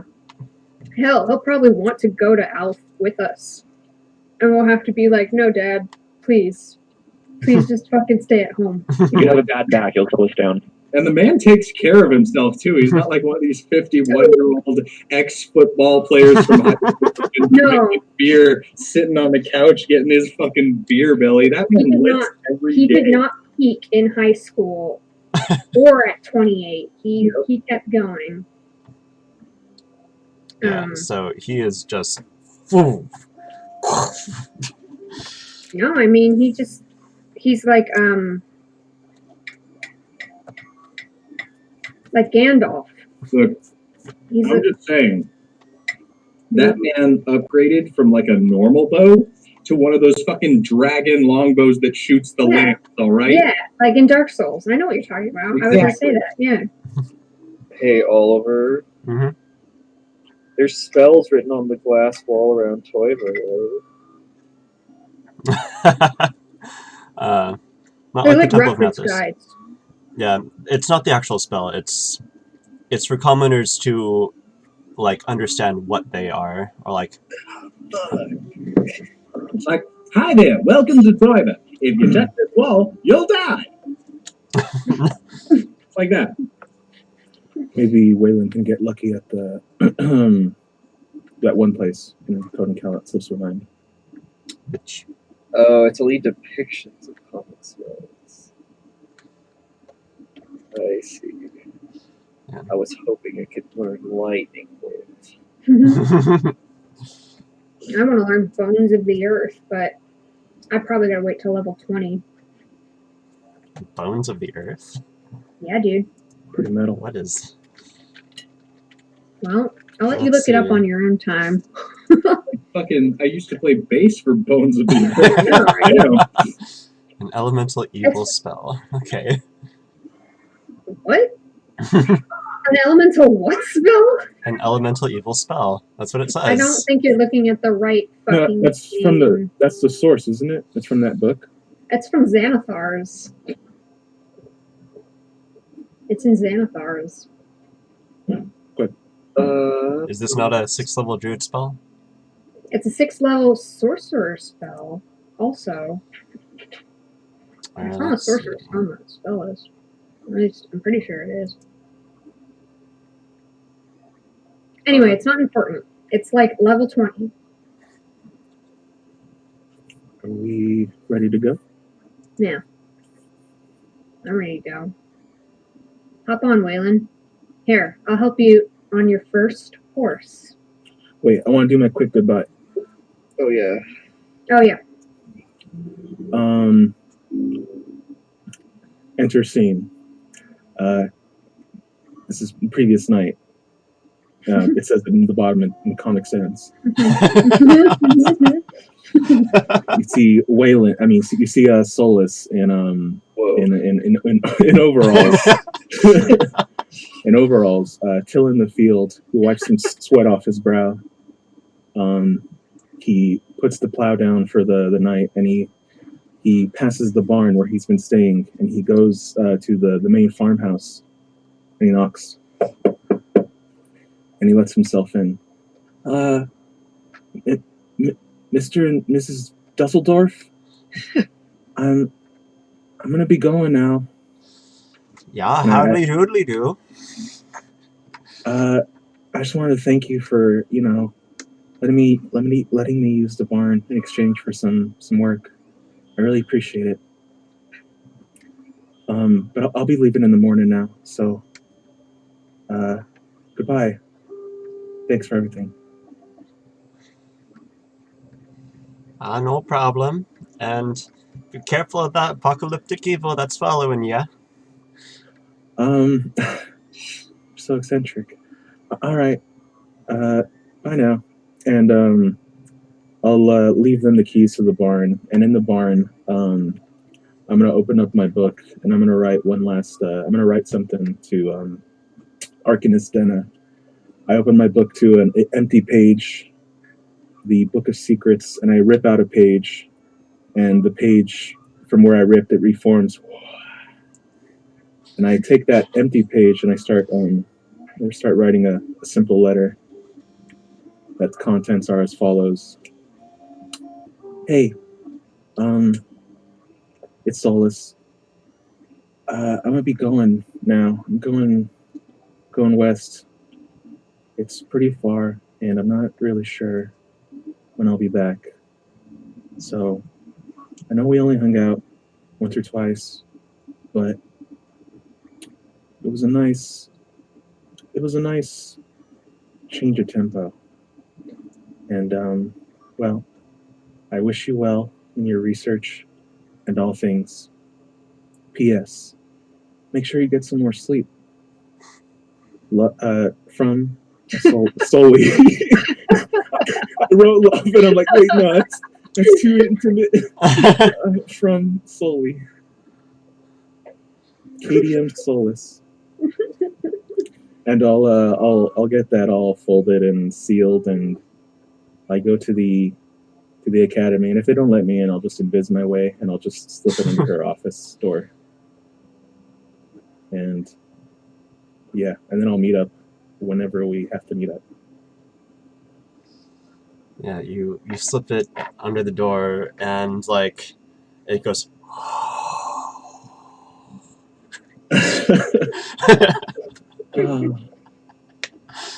This is the only paper I have. What's wrong? Yeah, as it sort of oozes a black smoke from the edges where you tore it, and it slides under the door as if frictionless, just Wow. like Okay, cool. like a physics problem. Imagine a frictionless world, and Yeah.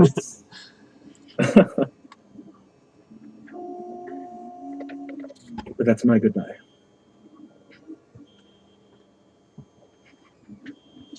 All right, and does Shayna have a goodbye for Percy?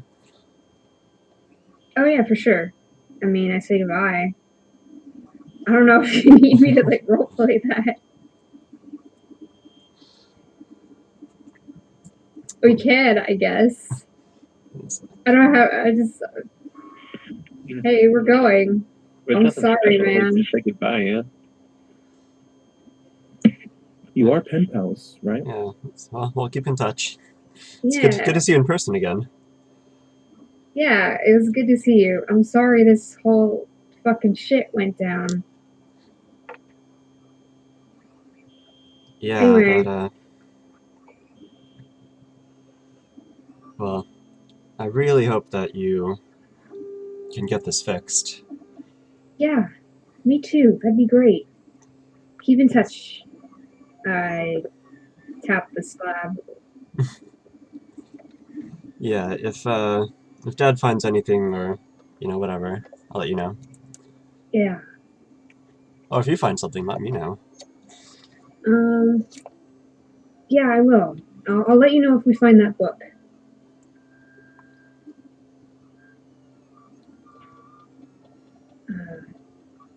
Take it easy, dude. It just gives you a, like a sort of a fist bump, but on the wrist. It's like, boom. Yeah. Sure. That's our secret wrist bump. Yeah, but it's with your dragon claws. Yeah, those are like our nice thick scales. I getcha.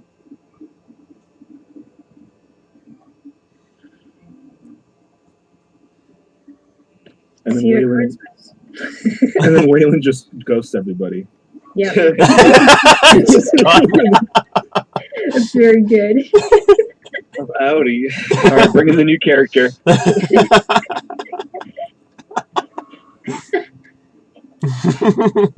Peace. Yeah, Waylon goes back to Morningvale to touch the crystal again. No one will know me. Yeah. And everyone will. Hey, if we ever do a big crime, let's remember that's there. Yeah. I mean, Oh, hold on a second. We can do a murder. It's not really worth erasing your whole existence to commit a Well, murder. You're Listen, nobody, yeah. if we figure out how to reverse it, say, hey, quick, before we reverse all of this memory shit, you anyone want to do a big crime? I don't know. That sounds like a terrible idea. Anyway. Tom Wells 11.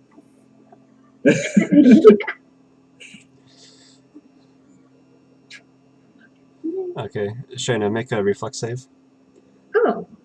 Ow. That kid again. Ow.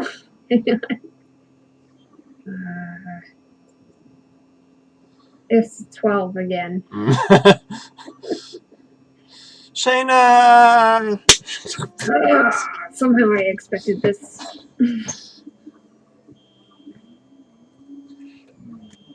Alright, you're going now, right? Bye? Yeah, bye. We're going. We'll see you some other time at the gala. Christmas family gala. Or whatever. You should... Are you sure you can't stay another couple of weeks? Dad says we're gonna visit heaven soon. That sounds awful, Fear Fizz. No. But have fun. This man Merlin coming in like I'm far too busy to help you with your quest, and his son just sold him out. Like my stepdad hasn't tried to impress me by taking me to Nirvana several times. You know, this man Merlin is just like, yeah, I'm gonna take my family on a vacation. I don't have time to solve this fucking greenstone shit. I'm going to heaven. I'm out later. Shannon's just like, no, I'm not going to heaven. Are you sure there's a really pretty lake there that's heavenly, I guess? I mean, that's great for you because you're half angel, but I'm gonna stay here, okay, champ? All right.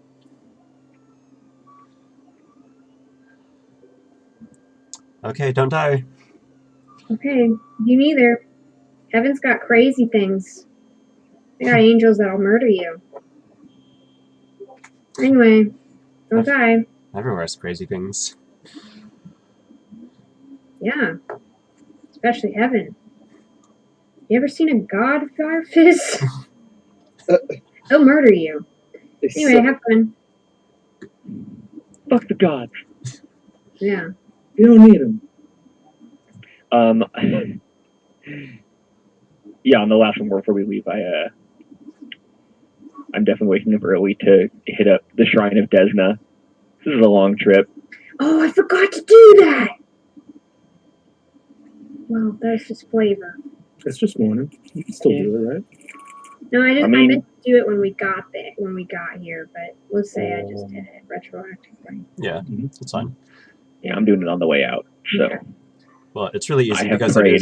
it is literally on the way out. It's at the entrance. Oh. makes sense. I like to thank her when I arrive unharmed from a journey. So I like to thank her to make sure I arrive unharmed. Preemptive. to each their own. Yeah, so you head to the shrine. It's Yeah, a I pretty don't big do god here. anything. So there's several, one on each major entrance and exit. And you guys are at the southern exit now. And it's got a lot of butterfly, moon, stars motifs going on. There is an attached shop where you can get all the travel supplies that you might need, from beef jerkies, turkey jerkies, pork jerky, lizard jerky, all sorts of trail rations. Wait, hold on a second. Are any of us good at actually foraging, surviving on the road for a long period of time, or should we just load up on rations right now? I would say No, yeah, I restocked my rash. I was assuming we did. Apparently John's pretty good at this, as far as you can tell. Wait, is he going all the way to Alf with us, or is he stopping in Code and Cal?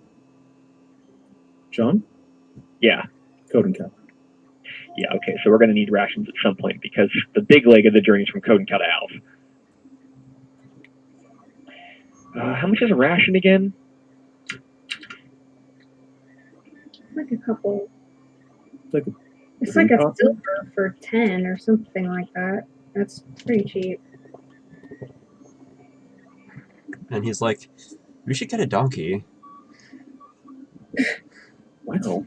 Yeah, you can haul our stuff, and if we lose our stuff, you can eat the donkey. Or Raise his eyebrows. What, you guys have never had donkey before? I don't think I want to eat a donkey. the horses can carry our stuff. I'm going to buy like 20 rations and then put them all in my bag that shouldn't be able to hold 20 rations and say, wait, what were you saying about carrying stuff?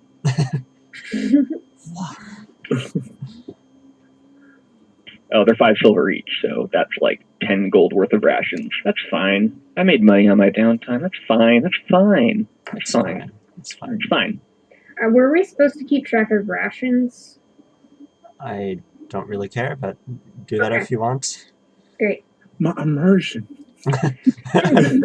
If Fuck your immersion. Oh, so we, You know, so we if don't have this to is buy food. well, if this is what you find to be fun, keeping track of rations and stuff, yes, by all means. Well, Yeah, I mean, I feel like if you're going from one place to another where you could literally like get there without eating and not be dead, fine. But if we're traveling across the continent, I'm gonna like We're just traveling make to sure that my Poland. character's carrying food. Okay. Oh, I'm not going into the city, so I'm stocking up here. Oh, okay. We might be in the city for a bit, but okay. how far? Hello, camp. How far is it How far of a trip is it to Copenhagen? It's a few hundred maybe a miles. week, right? Well, horse? now that you've got a horse, let's see. Oh yeah. It's a bit faster.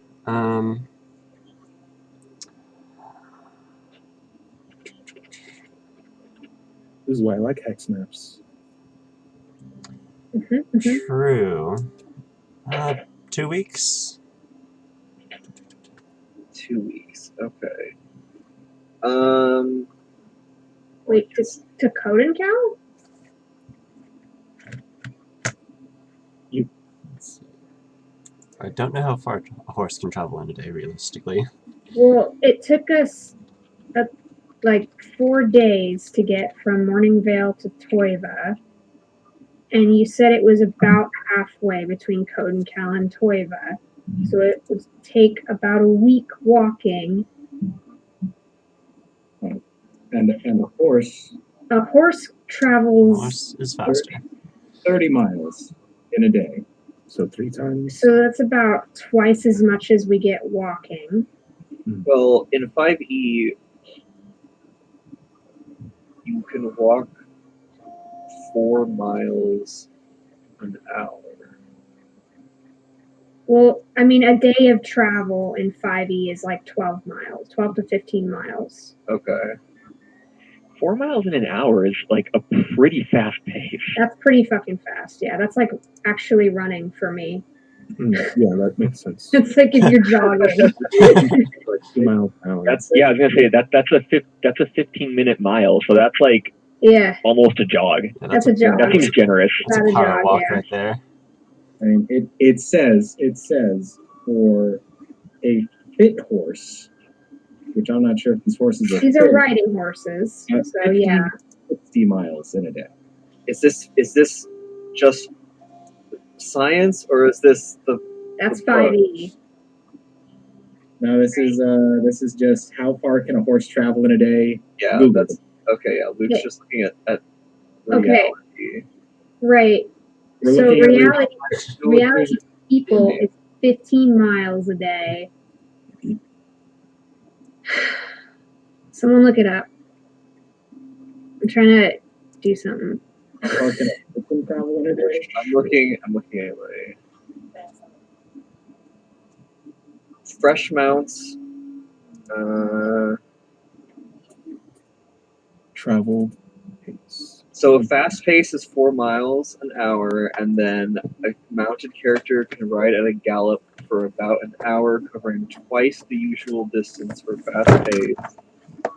And then it takes 8 to 10 miles to refresh it. Why is this so complicated? Why was that complicated? What the frick? There's literally PHP like daily travel rates. This is mounts and vehicles. Hmm. You can go 29 miles a day at a normal pace. Yeah, 30. 36 miles a day at fast pace. You can go 30 miles a day. That's what I would say. Because you go like 15 on foot. So, Makes sense to me. so it would take you a week. So that's the same amount of time as walking. No, it would take you 2 weeks by walking. Okay, so I'm just gonna say you retconned that because that's not how long it took us to get here. I mean, that's fair. We weren't thinking that hard about how long it would take to get there Okay. on the way there, and now we're actually breaking it down. And you guys were I- power walking. I am totally okay with this, if everyone agrees. Yeah, sure. Yeah. Alright, I'm gonna buy, I guess, 4 rations. And then Oliver, how much would it be to buy some eggs, some bread, some cheese, some sausages, just kind of basics? A gold. Dope. Sausage. I could buy a goat. You could. We could just buy a goat to bring with us and kill on the road, yeah. Nah. Oh wait, I was gonna use them for the ritual. Oh, That's what I was talking about, right? Cool. All right, that'll. I don't know how long that'll last, but I'll be able to cook for at least the first few days. Also, Katie, Bones of the Earth. I'm not seeing this on the sorcerer spell list. It's in It's Xanathar's totally guide. It's in Xanathar's. Xanathar's I'll guide have to to look. everything. Yeah, Yeah. Xanathar's Guide, page 150. Yeah, on the sorcerer spell list. I swear to God, I saw it there. 6th level. Investor of Flame, Investor of Ice, Stone, Wind, Mental Is it Prison, and fifth Scatter. level? No, it's a 6th Mm. level spell. All right. Druid only. Well, then I was talking wrong. I don't know what to tell you. I don't get it till 20 anyway. You guys are really like starting to really piss me off. Everything breaks down during trial. Can we just fucking go? No, this is us RPing the travel. We're riding on the horses through dead silence. I don't fucking care. Session. I don't fucking care. No, because It's not a decision I have to make for 2 years, probably. Well, that's why it's not in Xanathar's. It says from the Elemental Evil Player's Companion. No, it is from Xanathar's. It is from Xanathar's. It's alright. We'll figure it out later. Alright. So, you guys are on the road again. Dun dun dun dun dun dun dun. Yes. I bought my horse. Waylon is very uncomfortable.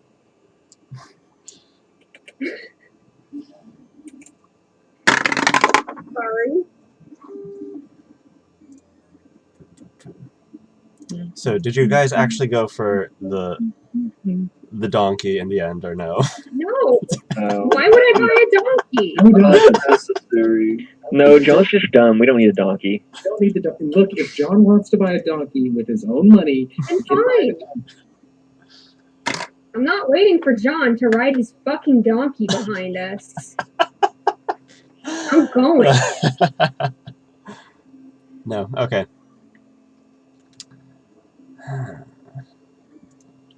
My horse's name is Muriel. Good. Muriel. Muriel. Muriel, I'll save you. Oh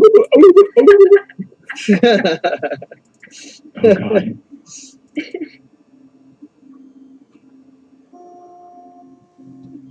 Alright, well, I think that's all the content I have for today. That sounds like it's time for a random encounter. Oh on the yeah. road. Yeah, Roll the wheel. I am. That's okay. Should have at least one. Remember what Matt Colville says, Oliver. Mhm. Orcs attack. I know, Mark's attack. Yeah, I'm looking through my maps here right now. Oh, and it looks like our players have landed on Tarask. That's like I'm rolling re-rolling. That's the 100 of the D100. Actually, Yeah, that's like one of my players rolled the 1 on the mysterious fluids and instantly died. So I'll never forget that. So good. That sucks. It was so funny. Yeah. Usually it's funny for everyone else. I mean, like, it wasn't the first round that the party had drank, and some of them had bad effects, so they knew something bad could happen, and they're like, we're gonna do it again. All right, guys. I mean, they were those kind of players, though. Hell yeah. Alright, game is loading. Give me a second.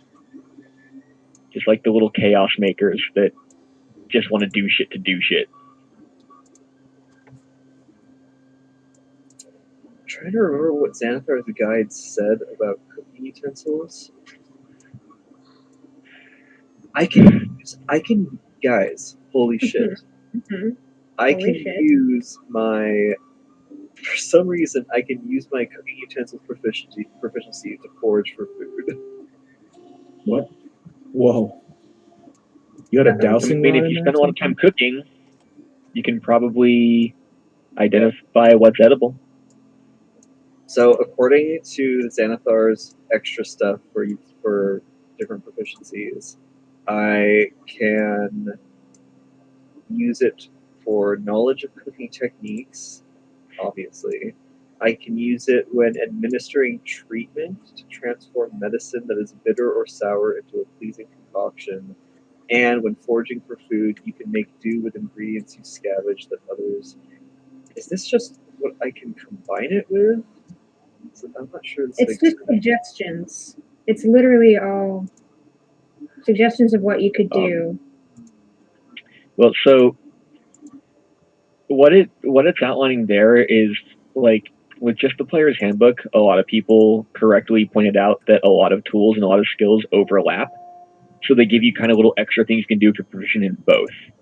Like if you're proficient in the healer's kit and also the medicine skill, you can do more than you could do with either of them alone. So like if you're good at survival and you're also proficient in cooking tools, you can do extra stuff.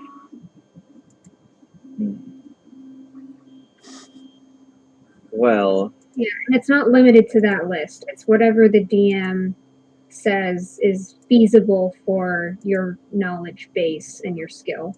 Yeah, okay. So this isn't saying that cooking utensils can be used for a survival check to forage for food. No, but your survival checks are better if you're proficient in both. Yeah. Interesting. Well, what I can do as part of a short rest, I can prepare a tasty meal that gives me and up to 5 creatures of my choice the ability to regain 1 extra hit point per hit die spent. Wow. It's pretty cool. It's not bad, I suppose.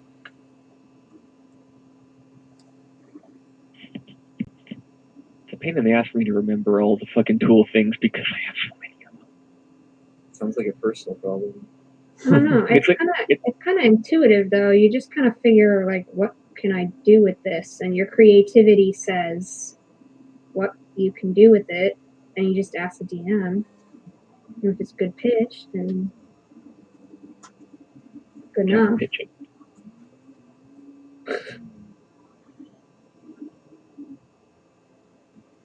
I can't wait to stab something. Yeah. All right, you guys are traveling through. Let's see. Through the mountains. Right now on the way to Codencal. And Through them hills. yeah, through them hills. I have music for hills specifically. Oh, let me turn it back on. Let's see. Let's hear this hill music. Some hills. Is it a green hill zone? Fuck no. Fuck no. That'd be awesome. Ah, this one. Ye old classic. Yeah.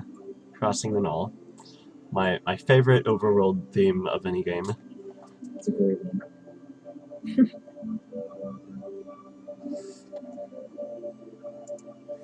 Okay. Alright, so you guys are in kind of a canyon area. So there are a pile of rocks here.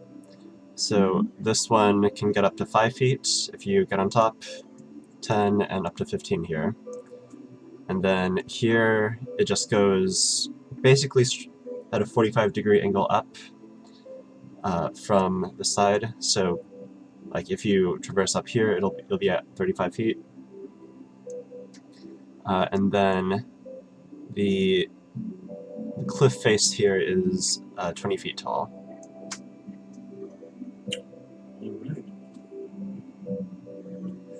Are we like mounted traveling through this canyon? Well, you feel like here's a good place to settle down for some lunch.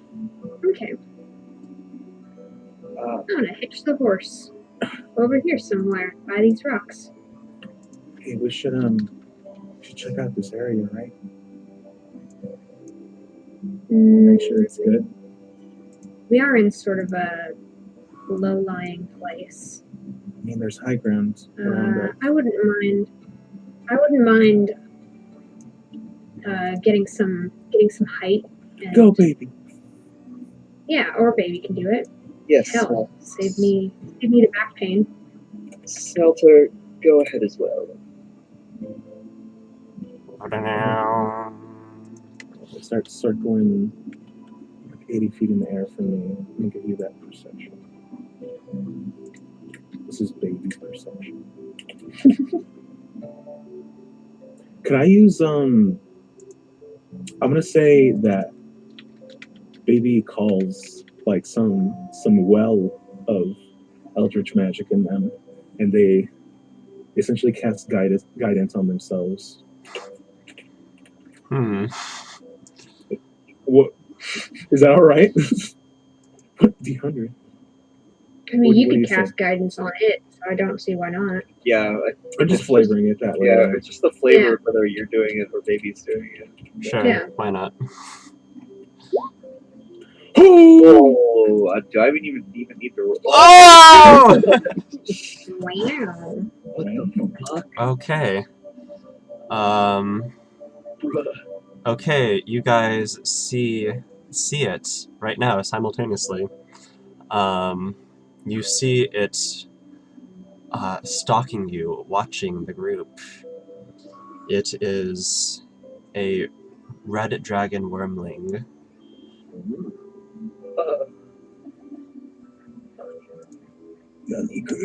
What's the direction?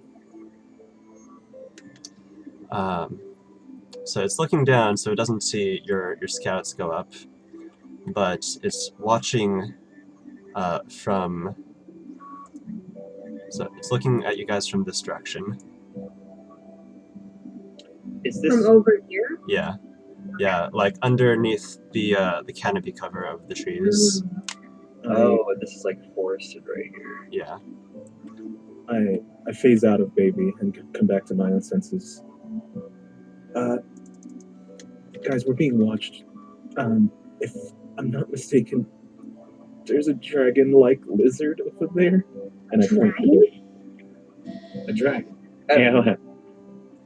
How What far? now? How far in this direction, Oliver? It is approximately there.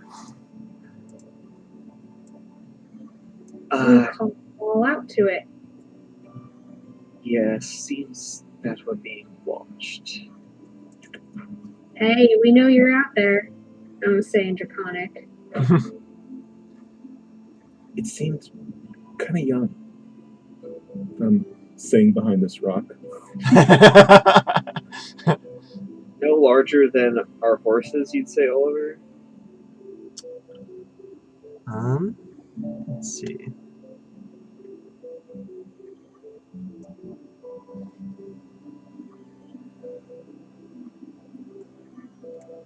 Yeah, the wormlings are not super big. What is that? Let me double check on that.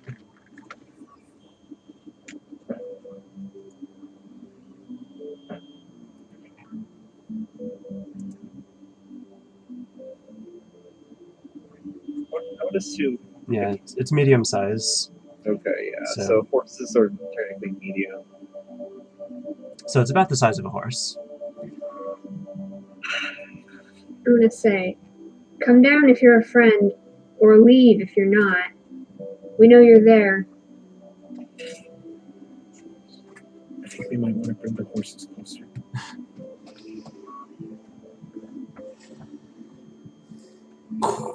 Well, it actually doesn't make tremors.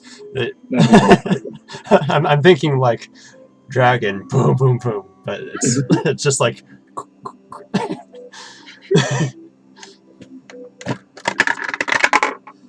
And it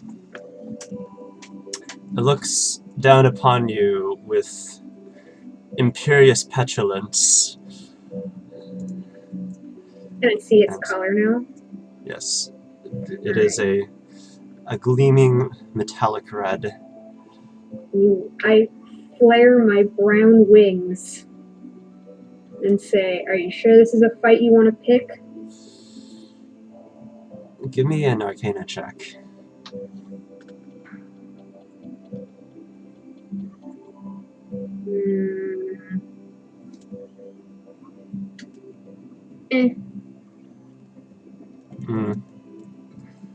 I'm not really super inclined to re-roll that.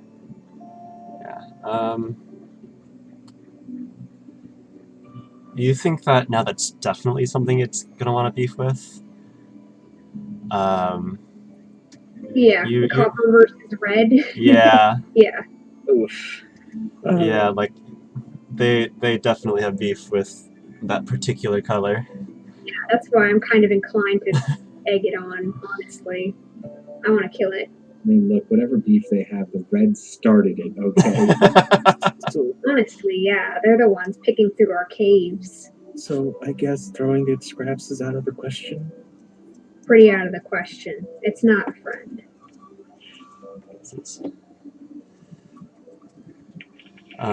It says I with a manifest just I this manifest a spear. just a slightly squeaky voice. How did you like? And I pull out my shield. It tells you in Draconic, you have entered my realm. Your life is forfeit. You will be my slave. Roll initiative. You can certainly try. I was gonna say, if you never picked Ooh, on the the pit fighting has been paying off. God damn.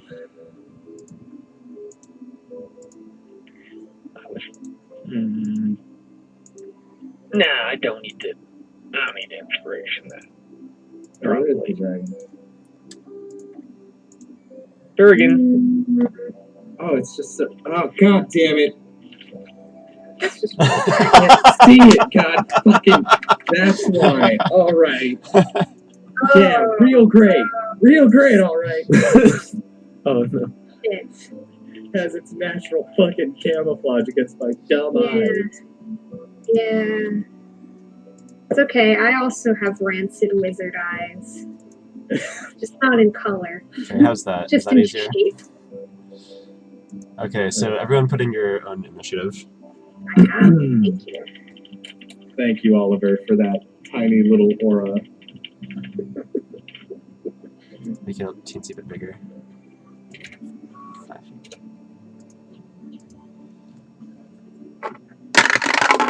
Where am I? There I am. Oh fuck, not 20.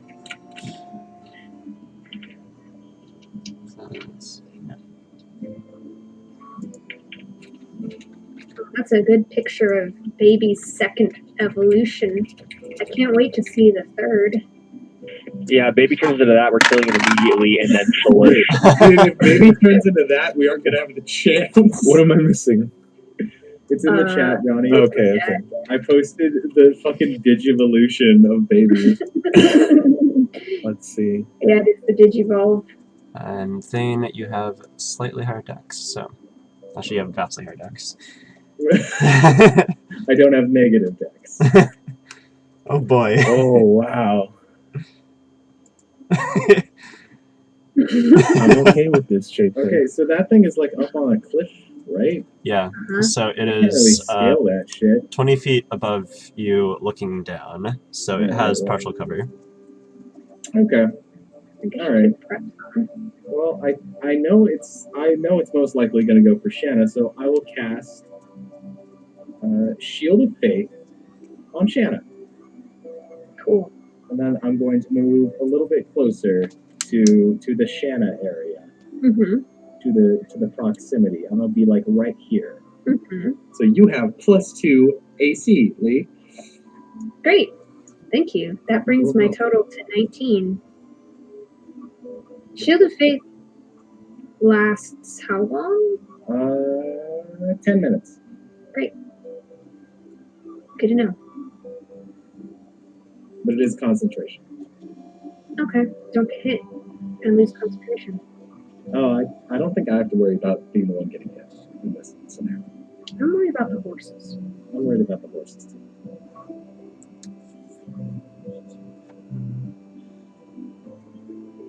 I did point to this square specifically to where I hitched my horse, but you know. That's Okay. All right, but yeah, I'm done. I'm done. Solus, or the dragon. Right. Okay. How did Tomwell roll an 8.1? That's a great question. Beck is right after me. Oh. So instead of writing Beck. 8 and 8, I wrote 8.1 and 8. Mhm. Makes sense. Who has the big brain now, Will? Okay. I was just fucking asking. It flies down and along the way emitting a cone of fire. So, Shayna and Thane, please make a dex save. You got it. Yep. I feel like I'm forgetting something. No. Ooh. You're forgetting that you know absorb elements. That's only if I take damage from it, so I still have to make the dex save All to right. see how much damage I take to see if it would even be worth it. Well, I Thane, see. Thane, you fail, and Shayna takes half. So, Okay. Yeah, I'll just take it because it's halved. What's this boy? Yeah, okay. 7. That's fine. and it ends up. Holy shit. 60 feet. Wow, it really has that much. All right. I didn't expect a wormling to be able to like legit fly, but sure. It's got fly speed. Yeah. And Solus. So right now it is 20 feet up in the air again. So it's airborne right now. Yes. Oh yeah. I haven't cast anything yet. I got line of sight on it. Yes. All right, then I'm gonna cast Phantasmal Force, Nice. and so first off, it has to make an Intelligence saving throw. Oof. My DC is what is it? 14. Okay. It fails. So the Phantasmal. Oh wait, I forgot to say. I took so long writing these.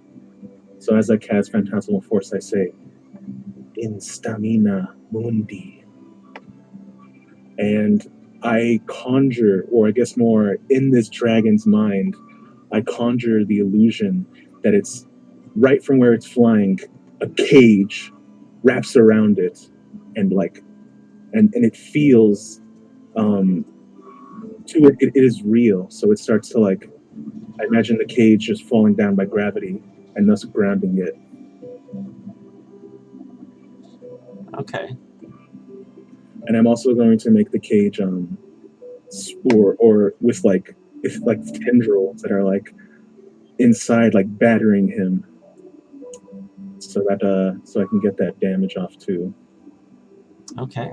And I guess it could use its action next time if it has an investigation or intelligence check to try again.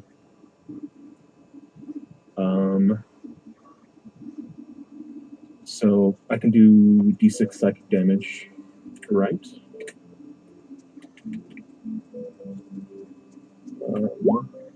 So it takes 4, and it's grounded in this perceived cage. All right. Raylan. Friends, must we injure such an elegant creature? I'm gonna say elegant my ass. That's a red dragon. It wants to make us its slaves. That was not explained to me. You two just spoke to it. Oh, well that's what it said. Uh, Now we're filling you in. Here's the short of it. We're in its land, therefore we are its slaves. That's what it's working on. Luke, gonna did you make roll that mine. concentration check? I didn't. Yeah, but it doesn't matter. I wasn't asked to. You should do it That's because I've not been how doing that it. works. I've been doing it and failing my spells posthumously. God damn it! What do I have to roll? It's a Constitution save. It's going to be 11 since it's half. It's either 10 or half the damage. All right. Well, here's hoping. Nope. That's fine. I didn't need that shield of faith. Okay, what's Waylon doing? Well, moving away first and foremost, and then I'm casting Mage Armor as the crystals begin to spin around me. Surely, you speak Draconic. You can convince it not to attack us. Oh, I'm not convincing it of anything. I mean, Shanna already tried. I This don't egg know what she breaker said. is getting shit on. Oh my god. All right, that's Waylon's turn. Okay. Alright, next up. Yeah, this guy doesn't know what he's dealing with. I hop down. I run at it. And as I'm running, I javelin toss this diamond ass spear. Yes. Oh, I cast my Hexblade Curse before I lob it. But does a 19 hit? Yes, it sure does. It thinks it's in a cage. Yeah. Haha, I think it's in a game. Okay, so that's plus my proficiency on damage and plus 5. So 5 plus 2. So plus 7. Hang on. All my shit's so variable. There's no good way to set up fucking macros for this shit. There we go. 13 damage. 13, alright. Yeah, you lob a spear, and I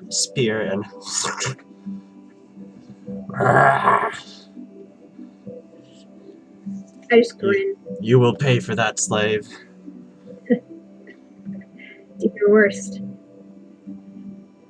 That's my turn. John runs up to right under it with his great axe, screaming something you don't understand. But it's very guttural. He's saying, John, get back here. "Order! Krabaka!" That cage ain't gonna protect you from fire. It's not going to protect him from anything. Oh, Oliver, by the way, my packed weapons overcome physical damage resistances, or any resistance that says except by magical damage. In case that this dragon has that. Tomo. Tomo? Well, everyone's doing it. 5, 10.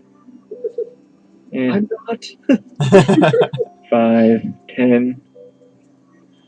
Can I hit it from here? Yes. What's your range increment? Far as fuck because I have sharpshooter. Okay, then yes.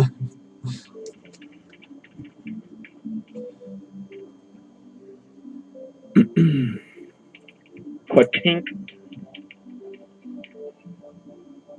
That hits. 8 damage. I take a shot, and then I'm going to use my last 15 feet of movement to 5, 10. Hide behind a rock. Go get him, buddy. You have a bonus action hide? I wish I did. Oh, okay. I have a bonus action March of the Frog. Yeah, there you go. I'm going to command it to attack the dragon. 5, 10, 15, 20, 25, 30. Is there enough room to get in here? There's some rocks up in this area, so I just want to check that there's enough room to dogpile. So it is.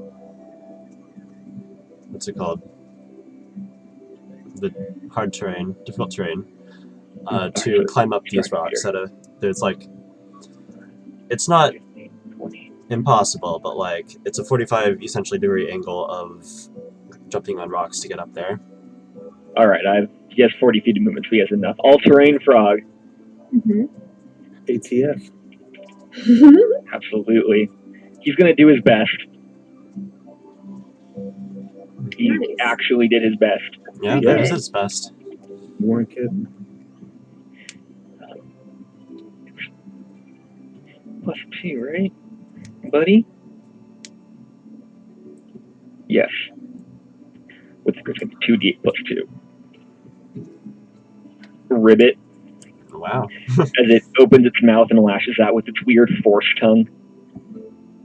Like right between the bars, it just smacks it right in the face and then retracts it back to its robo frog mouth.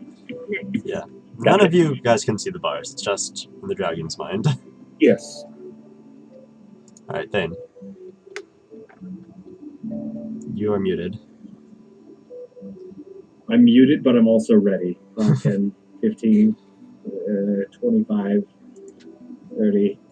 I will lob my hand axe at the dragon. Are you in? Yeah. First of all, you did that thing where you moved not enough because you're treating every square like every diagonal like 15 feet of movement, 10 feet of movement. No, then you can. Also, you're not in range. You need to be 5 feet closer. Well, I didn't move enough, right? Yeah, just scoot closer. I think you needed to move diagonal though. Alright. Oh, you're fine there. It's whatever. Fine here? Fine there? Yeah. Fine. Okay. Either one. Gonna throw it. Do it.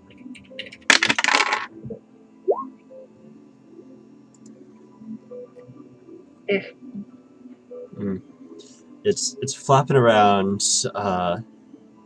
as if it is restrained in an airborne cage, and you're just going ting ting ting ting onto the rocks. Oh, well. And That's it. it just says, "What is this? Lazy bums get them!" Well, no. There's a better insult. "I will eat you alive if you do not attend me now." Wow. So convincing. This is all in Draconic, right? I'm real convinced. As winged kobolds Oh. scuttle out.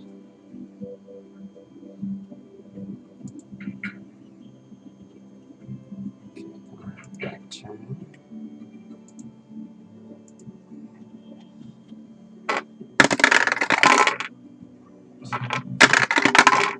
And 1. Oh boy.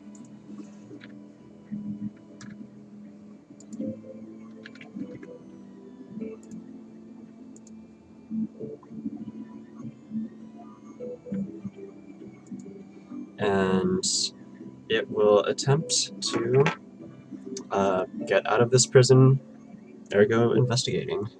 Investigating or All right, it's stuck in there, and it's just sort of flying, keeping airborne, not really understanding the nature of this prison, and it is going.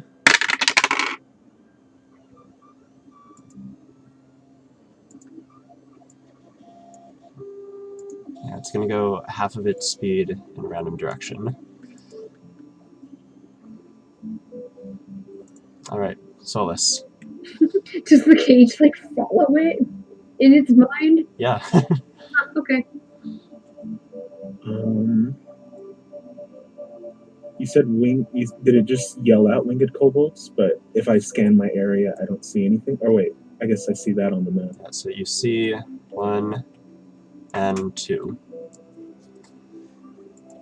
Oh, I didn't even see that. I had my Can you turn mark the second one again, please? over here. Okay, thank you. I'm gonna get behind this rock a little bit, and would you say the phantasmal force damage ticks on my turn? I guess that's how we did it last round. So Yeah. I'll take damage for that, and I'll also nice. Since it's not concentration, I'm gonna lob an Eldritch Blast. Yeah. Hits. Okay. All right. So first one's psychic, second one is force. That matters. And that's my turn.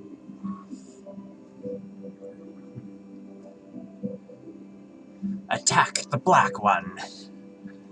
It says in Draconic.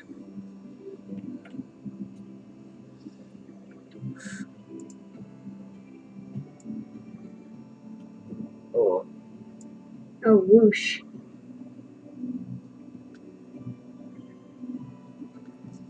So.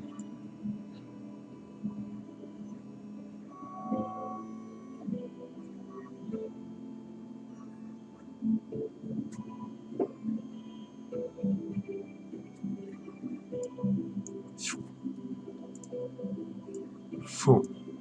And it attempts to drop a rock on you. Oh, oh. how primitive.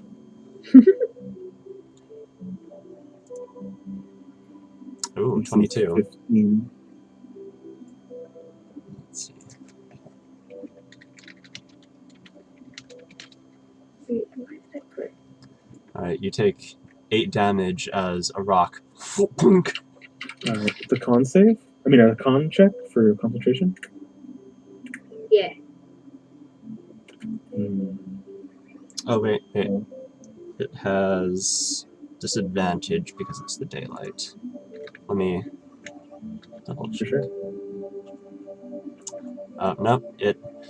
A rock falls, but it just like to your side. Okay. Waylon, your move. Is this one holding a rock, or it just dropped it? Is it holding multiple rocks? It's got another rock to throw. Fuck you. Alright. I want this one to go for our horses, because then we're screwed. I'm gonna cast an upcast second level magic missile on this huddle. Okay. Has a range of 120 feet. Alright, give me the damage. I hope it's all ones. Hell, I hope.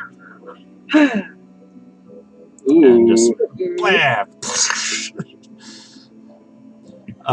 Describe how you kill this thing with the magic missiles. I may not be able to attack your glorious master, but I'm certainly able to destroy an ugly cretin such as yourself. And then 4 sharp crystal spikes go flying towards it and just impale it from all sides.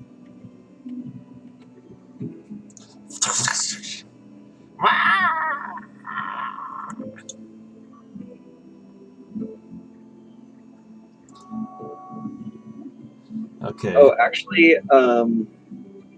it says that I'm able to, like, if I kill it using just 3, I'm able to redirect. Or if I kill it, I'm able to redirect the remainder to something else. Can I do that? So you killed it with the first 2. Oh, hell yeah. Oh, nice. Then I redirect the next 2 to the one above Solus. Be 8 damage. And like, you and Solus are sort of rained upon with bloody kobold viscera and another rock. No, that's not good for my psyche.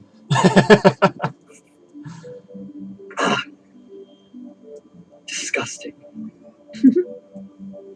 Does John really have more dexterity than me? What's your dexterity? 2 plus 2. No, you got it. Your turn. Yeah. I shunt into this space Boom. using Misty Step to dunk on him a little.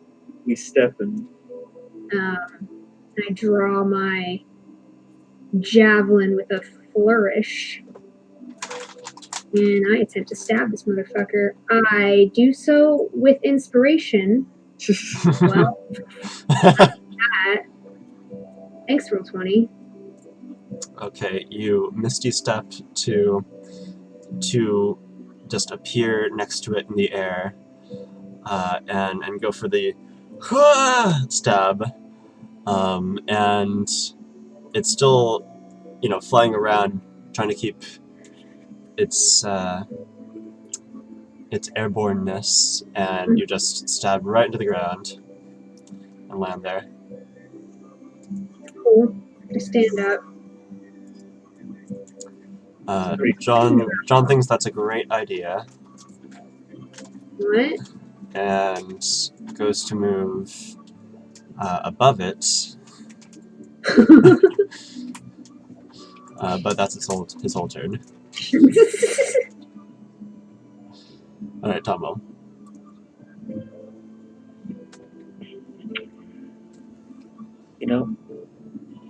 That was a great idea.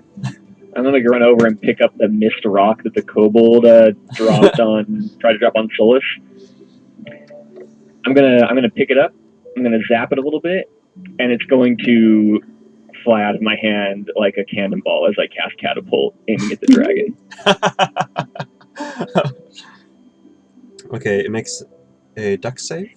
It makes a dexterity saving throw. My spell DC is 14.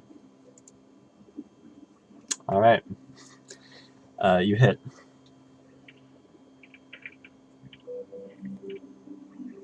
What did you launch it at?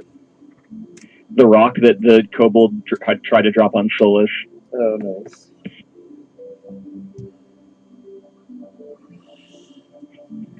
All right, Beck's turn. Ribbit, ribbit, ribbit, ribbit, ribbit, ribbit, ribbit. I think it's too high in the air for Beck to hit. Yeah. Yeah, it's 20 feet high. Oh, it is 20 feet high. I guess I needed to use my reaction to save myself from falling damage. Oh, yeah. Give me that. Oh no, you can just do that, right? Yeah, I can just do that. Just tell me how much falling damage I take. From 20 feet. Is that? I don't know what the numbers are there. It's a D6 after 10. It's 2d6 for every 10 feet you fall. Alright. But I don't know how much with your gliding. 46. It's a flat number. Let me look it up. It's the monk thing. I think it's a weaker version of the monk thing. Featherfall? So it's 1d6 for every 10 feet. So you take 2d6. 6? Yeah. Okay. So, Let me. so 6 I'll damage. let everyone continue while I resolve this. Alright. Is Beck just staying there? I'm going to have it use the help action for Shanna. I use my bonus action to have it do the help. It does a helpy. Okay, Thane. And bada bang. Up to 20. Okay, so I don't take any. God Okay, what are you damn doing? it! What are you doing? I moved towards it and I attacked it. With what? My sword. It's 20 feet in the air. There. Yeah, Wow. I didn't realize that either. Well then, I guess I'm not attacking. I guess I'm just getting close and laying on hands myself. That's a Okay. good turn. That's my turn.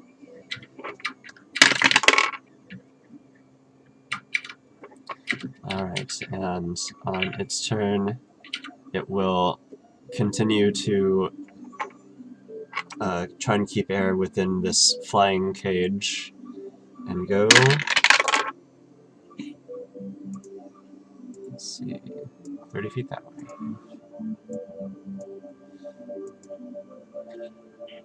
Here. I was kidding about that rock. And let's see. It's a 19.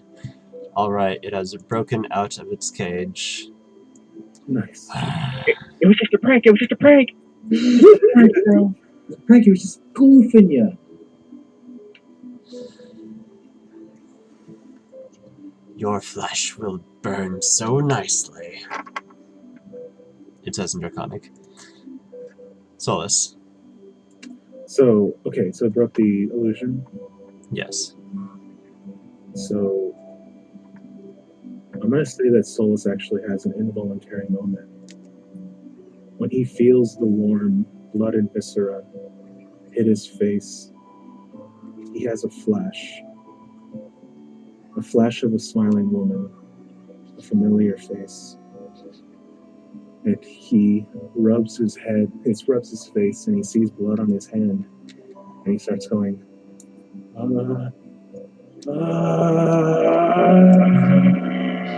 as his voice booms 3 times louder as he involuntarily casts thaumaturgy, and with his crying voice, the ground starts to tremor slightly, and the appearance of his eyes take on a deep, dark black, and he's just. That's my turn. Uh-oh. Okay. Holy shit. What the fuck? Uh-oh. What is happening? Waylon. Oh, So it's still 20 feet in the air. is it? Is it now?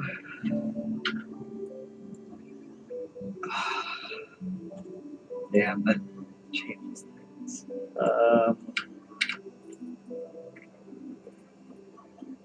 Is it looking at anyone? Like, where is it looking right now? It's, well, right now looking in this area. Yeah, that's what I thought. Fuck. Okay. I'm going to 15, 25.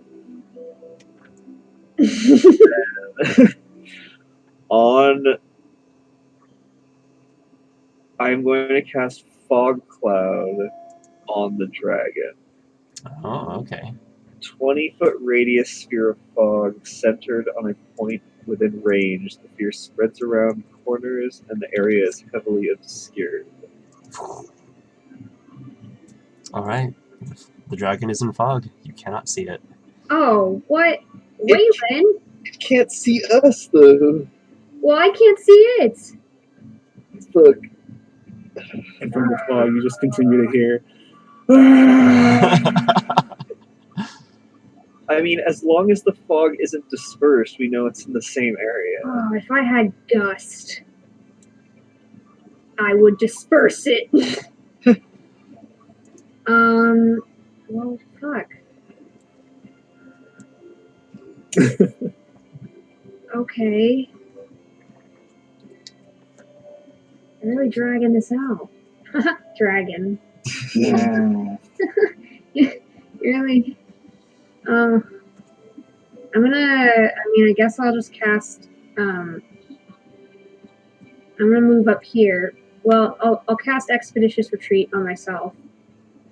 I'm gonna fly up there on this rock.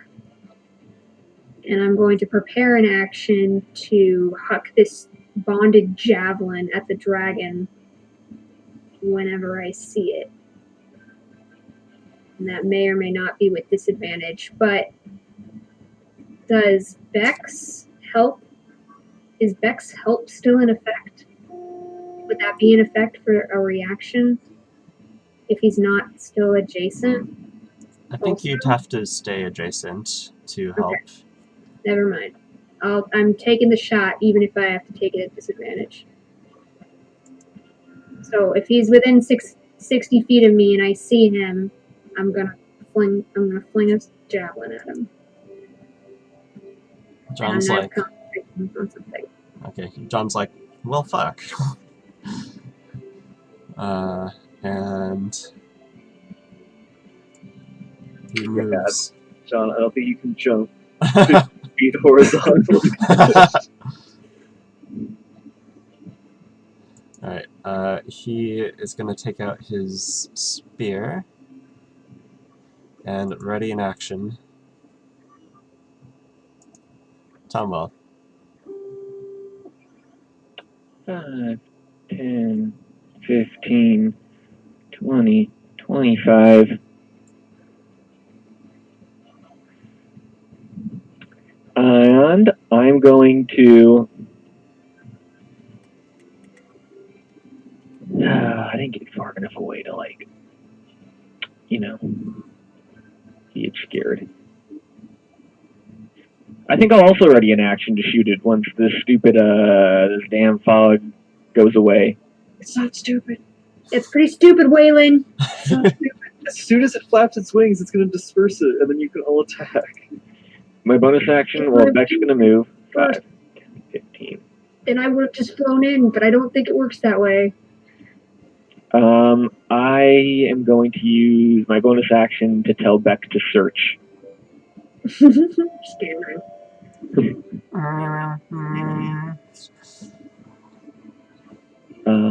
Can he? How many miles per hour do you think your wings can cause wind? I mean, not like a gust spell. I mean, you only need 10 miles per hour. Yeah, but it needs to be like a stream of like wind. Like wind. My wing flaps are like... I think there'd be a better case for like a large creature dispersing it because they're just displacing way more air. Medium's kind of a stretch, I think. I don't buy it. It's probably stirring the fog up. Anyway, can Beck make a perception check at disadvantage? Or is he too obscured for even that? Let me check fog. Right now his little froggy eyes light up like little fog lights.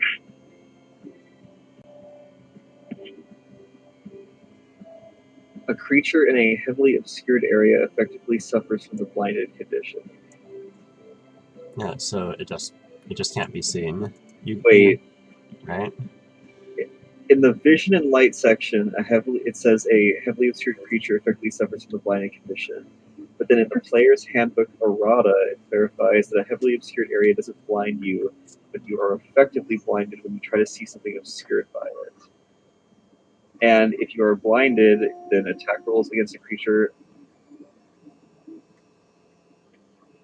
Fog is a heavy obscure or a light obscure? Heavy obscure. Okay. It sounds like you can't see it. Yeah, probably not, and I'm okay with that. Beck very sadly turns up nothing. I don't change my command. I tried. I failed. End turn. Alright, then. Yes. Well, I'm in that area, so I might as well pick up where my hand axe fell. Mm-hmm. Where is it, Oliver? There we go. It is... Let's see, you have to throw it to a target 20 feet up. So, it's actually next to John. He threw it when it was like, he was over here and the dragon was like over here somewhere. Yep. Yeah, so it's next to John, like over here. Oh, shit. Okay. John! Yeah? John, could you grab my hand axe? You can throw it if you want. Okay. Throws it at All you right, like a good. tadpole. I'm glad we got that out of the way. Anyway. Oh, fuck, dude. probably should have picked up some javelins while we were in town. Javelins are my thing, Bane. Yeah, but look, I can only carry so many hand axes. Carry one of my javelins. I only need this one. Yeah. Have you considered taking up firearms? Yeah. I mean, if you want to give me a gun, I'm not giving Thane a gun. you're not giving me a gun. Yeah, I mean,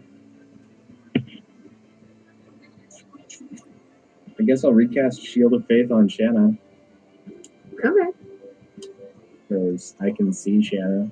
I can't see anyone else in that pod. So yeah, okay, that's it. Okay. Okay. It will fly out over there. Do I see it? And when do I see it? No, I don't think you would have line of sight. It's just Yes. it flew out the back. Yeah, it flew. Yeah, that way. What I can't even see it past this boulder, so I don't get my attack either. Shit. The fuck? I guess I see the cloud move, like it moved off. Yeah. So Fucking shit. it's. So I'm just gonna leave that there for the cloud. So this is the real thing. And let's give you a regular aura. Let's see. However, oh, no, you can't see it either. Okay, so basically only Wayland can see this. And it screams down at you.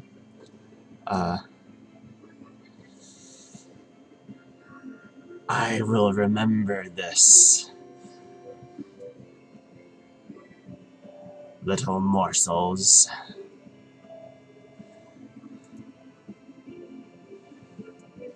Well, I hear it. If it spoke, I'm gonna chase it. Yeah, I can't understand it. Yeah. Wait, it already moved. It already moved, though, right? I guess it's dashing. Dashing's a thing. Well, I dash after it, but realize that I guess it's faster than me. It also straight up flies.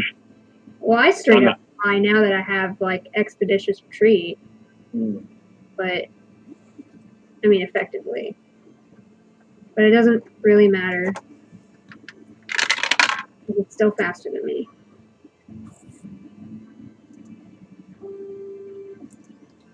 Are we out of initiative? Yes. Well, that didn't go how I thought. I figured something that could fly would make at least 10 miles per hour wind.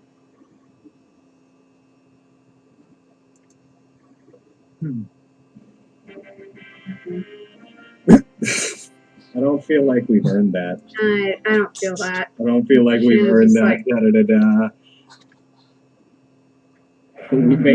We made a juvenile dragon run away. I just shunt my javelin away and I turn to Wayland and I'm like,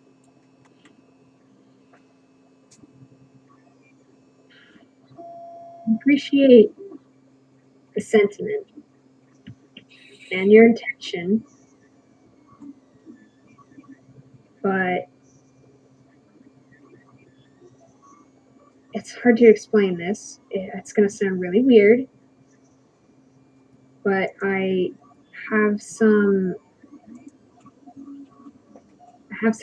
ancestral memory, and red dragons are really not a thing to allow loose in the world. And if I could catch it, I would, but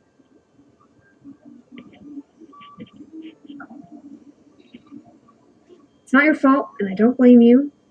Next time, let me take it out. My My intention certainly wasn't to disallow you from hunting the beast. It has taken quite a bit of damage if you want to chase after it.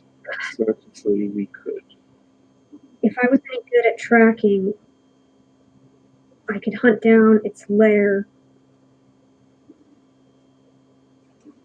and kill it. However, it's just a baby, and it probably has brood mates if it doesn't have a mother nearby. And that's dangerous pickings. We should hurry on out of here. We're in its territory. We need to get out of here.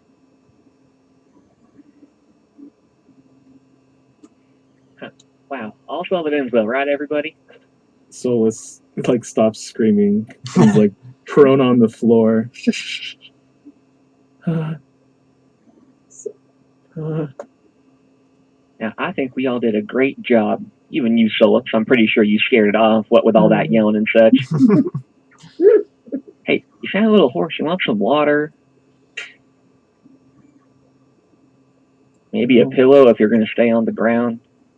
No, I just need to rest. Are we going? Yeah, I think so. If you're good to go, I think we're moving on. Ding, ding, ding, ding, ding. Thane, your hand axe arrives at your feet. Ah! Thanks, John! Pick it up and put it away. Here, Solus, have a little chocolate, and I'm going to give you one of my chocolate cigarettes. You give him a chocolate cigarette as he's covered in like kobold blood. Here, let me just... Thanks. No. So I take like a little rag and just kind of start dabbing the kobold blood off of him. Aw. I want to give the kobolds a little like rock cairn over their smushed bodies. They got Something proper. They got impaled with such force that they practically blew up. Fucking annihilated them. I know kobolds are kind of a dime a dozen, but are any parts of them good for any sort of magical crafting? Give me a Nature? some sort of alchemy check. Alchemy. So I want that to be based with my alchemy tool proficiency. Yeah.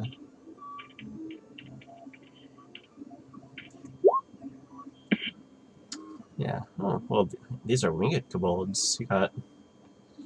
Certainly you can use these wings for something. You don't know yet, but you're sure it'll come in handy sometime. Are they both intact after being magic missile exploded? Waylon knows well enough to aim for the body. Yes. Center of mass. He understands the center of mass principle.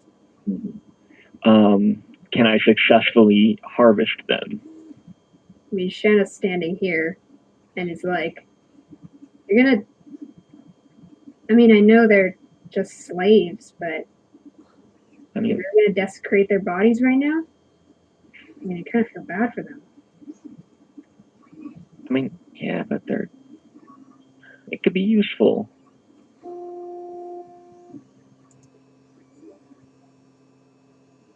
Personally, I find it really distasteful that they were used in life and they're going to be used in death.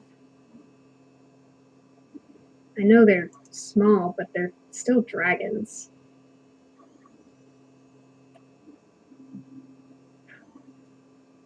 Listen, when it comes to making magic items, it's not always as nice as going out and picking flowers. Perhaps you should let Shauna have this one, talk about it. It was my foolishness that let the dragon escape. This is I would have let you have its blood. But these guys, well, do what you want. I don't care. All right, we'll leave him be.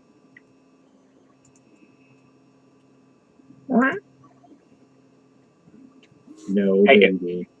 If I don't get him, you don't get him. I'll feed you to my frog. Don't do it. I swear. Hey, Solus, what language does this thing speak? Does it know common? A bead of acid shoots at baby. Gotta make a fucking dex save. I'm pretty sure that's it's a deck save. Yeah, I think it's a dex save. I just had Ravens up right now. Let me see. Give me 1 sec. The dex is probably +1, so +2. I mean, I want it to dodge, but I don't. I'll scare it off.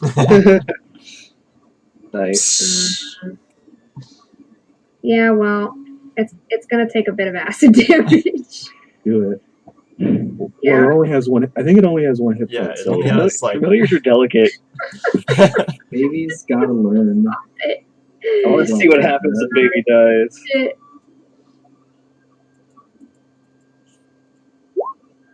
He just fucking popped it. What happens when baby dies, Jonathan?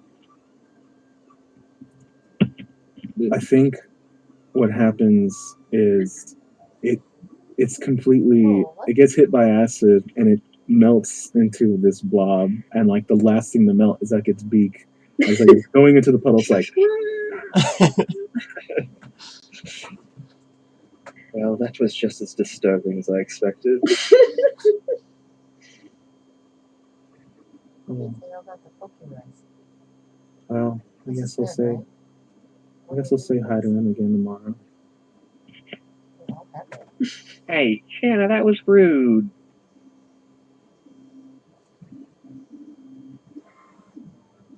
And I Now you're worried about mannerisms. I snap my finger, and then baby's back here again. Yeah. As I use my spell slot to cast Find Familiar. Isn't it like a whole ritual though? If you use the spell slot, it's like immediate. Yeah. It's like an action. Though I do believe it still costs you 10 gold. Oh yeah. Wait. I thought that's only for. All right. I'll say I'll have the incense disappear from my pockets. Now, I'm getting mixed signals. Are we being polite or not? Yes, we're being polite. Well, I had to be polite on dead kobolds, but Shanna can go ahead and just poof away Solus's bird. Look, Familiar is able to. It simply jumps back to its original plane of existence. Yes, I know how familiars work. It doesn't make it less rude. Would you be mad if I killed yours? Here, I'll shoot it right now. You be happy about that? Tomwell, You have some cognitive dissonance to work through, I think. I'm just gonna get on the horse and start trotting away. We need to get out of here before that red dragon comes. Yeah. Let's just go. And you guys continue on the way to Kodencal. But Solus, you can't help but in the back of your mind when you bring baby back from whence it came, Mm-hmm. you just hear something screaming, something far away, someone perhaps, and then gone. Fuck, shit.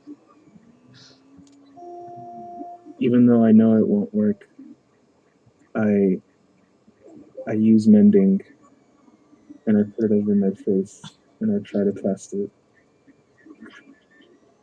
No, that won't work. And as we trot along to Killing Cow.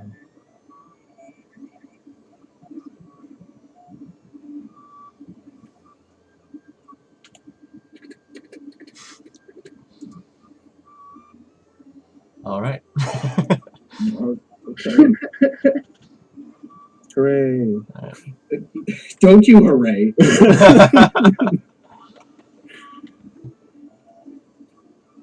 That was fun. I had a good time. I thought that its wings would push the fog away. Okay. Now we know It's for okay. next time. We all make mistakes. You know what? It's more dramatic this way, anyway. That's Nothing, true. I was gonna say nothing like making an enemy of a red dragon early in the campaign that surely will not come back to bite us. Early in the campaign, that involves a copper dragon, half dragon. Look, so that'll just be when Shanna's mom comes out of the woodwork. Yeah, Big and then old dragon v crabs. dragon fight. Yeah. Ooh. Look, it's all coming together. Yeah. It's like Kronk always says, it's all coming together. No, this is a good development. I dig this. Okay. If it's any consolation, for lunch, Waylon makes omurice for everyone. But for Shanna's, when he like draws in the ketchup, it's her like stabbing the red dragon. Good. Shadow appreciates this. She eats the dragon part first. Nice. Look, there's no campaign where you play a half dragon where you don't get a little, your own dragon nemesis, all right? Yeah, I'm glad I have a dragon nemesis. You know Pretty what? That's as good an outcome as the carousing outcome. Contact made nemesis. Nice. Yeah, you met people in Toiva and then we're leaving for a long period of time. I'm gonna write that down in my contacts list. Nemesis. Rival. Red nemesis, dragon? Yeah, it pretty didn't say good. its name, but should be able to notice it. Yeah, I read all of my copper dragon lore before rolling the character and was like, I am prepared to play a copper dragon.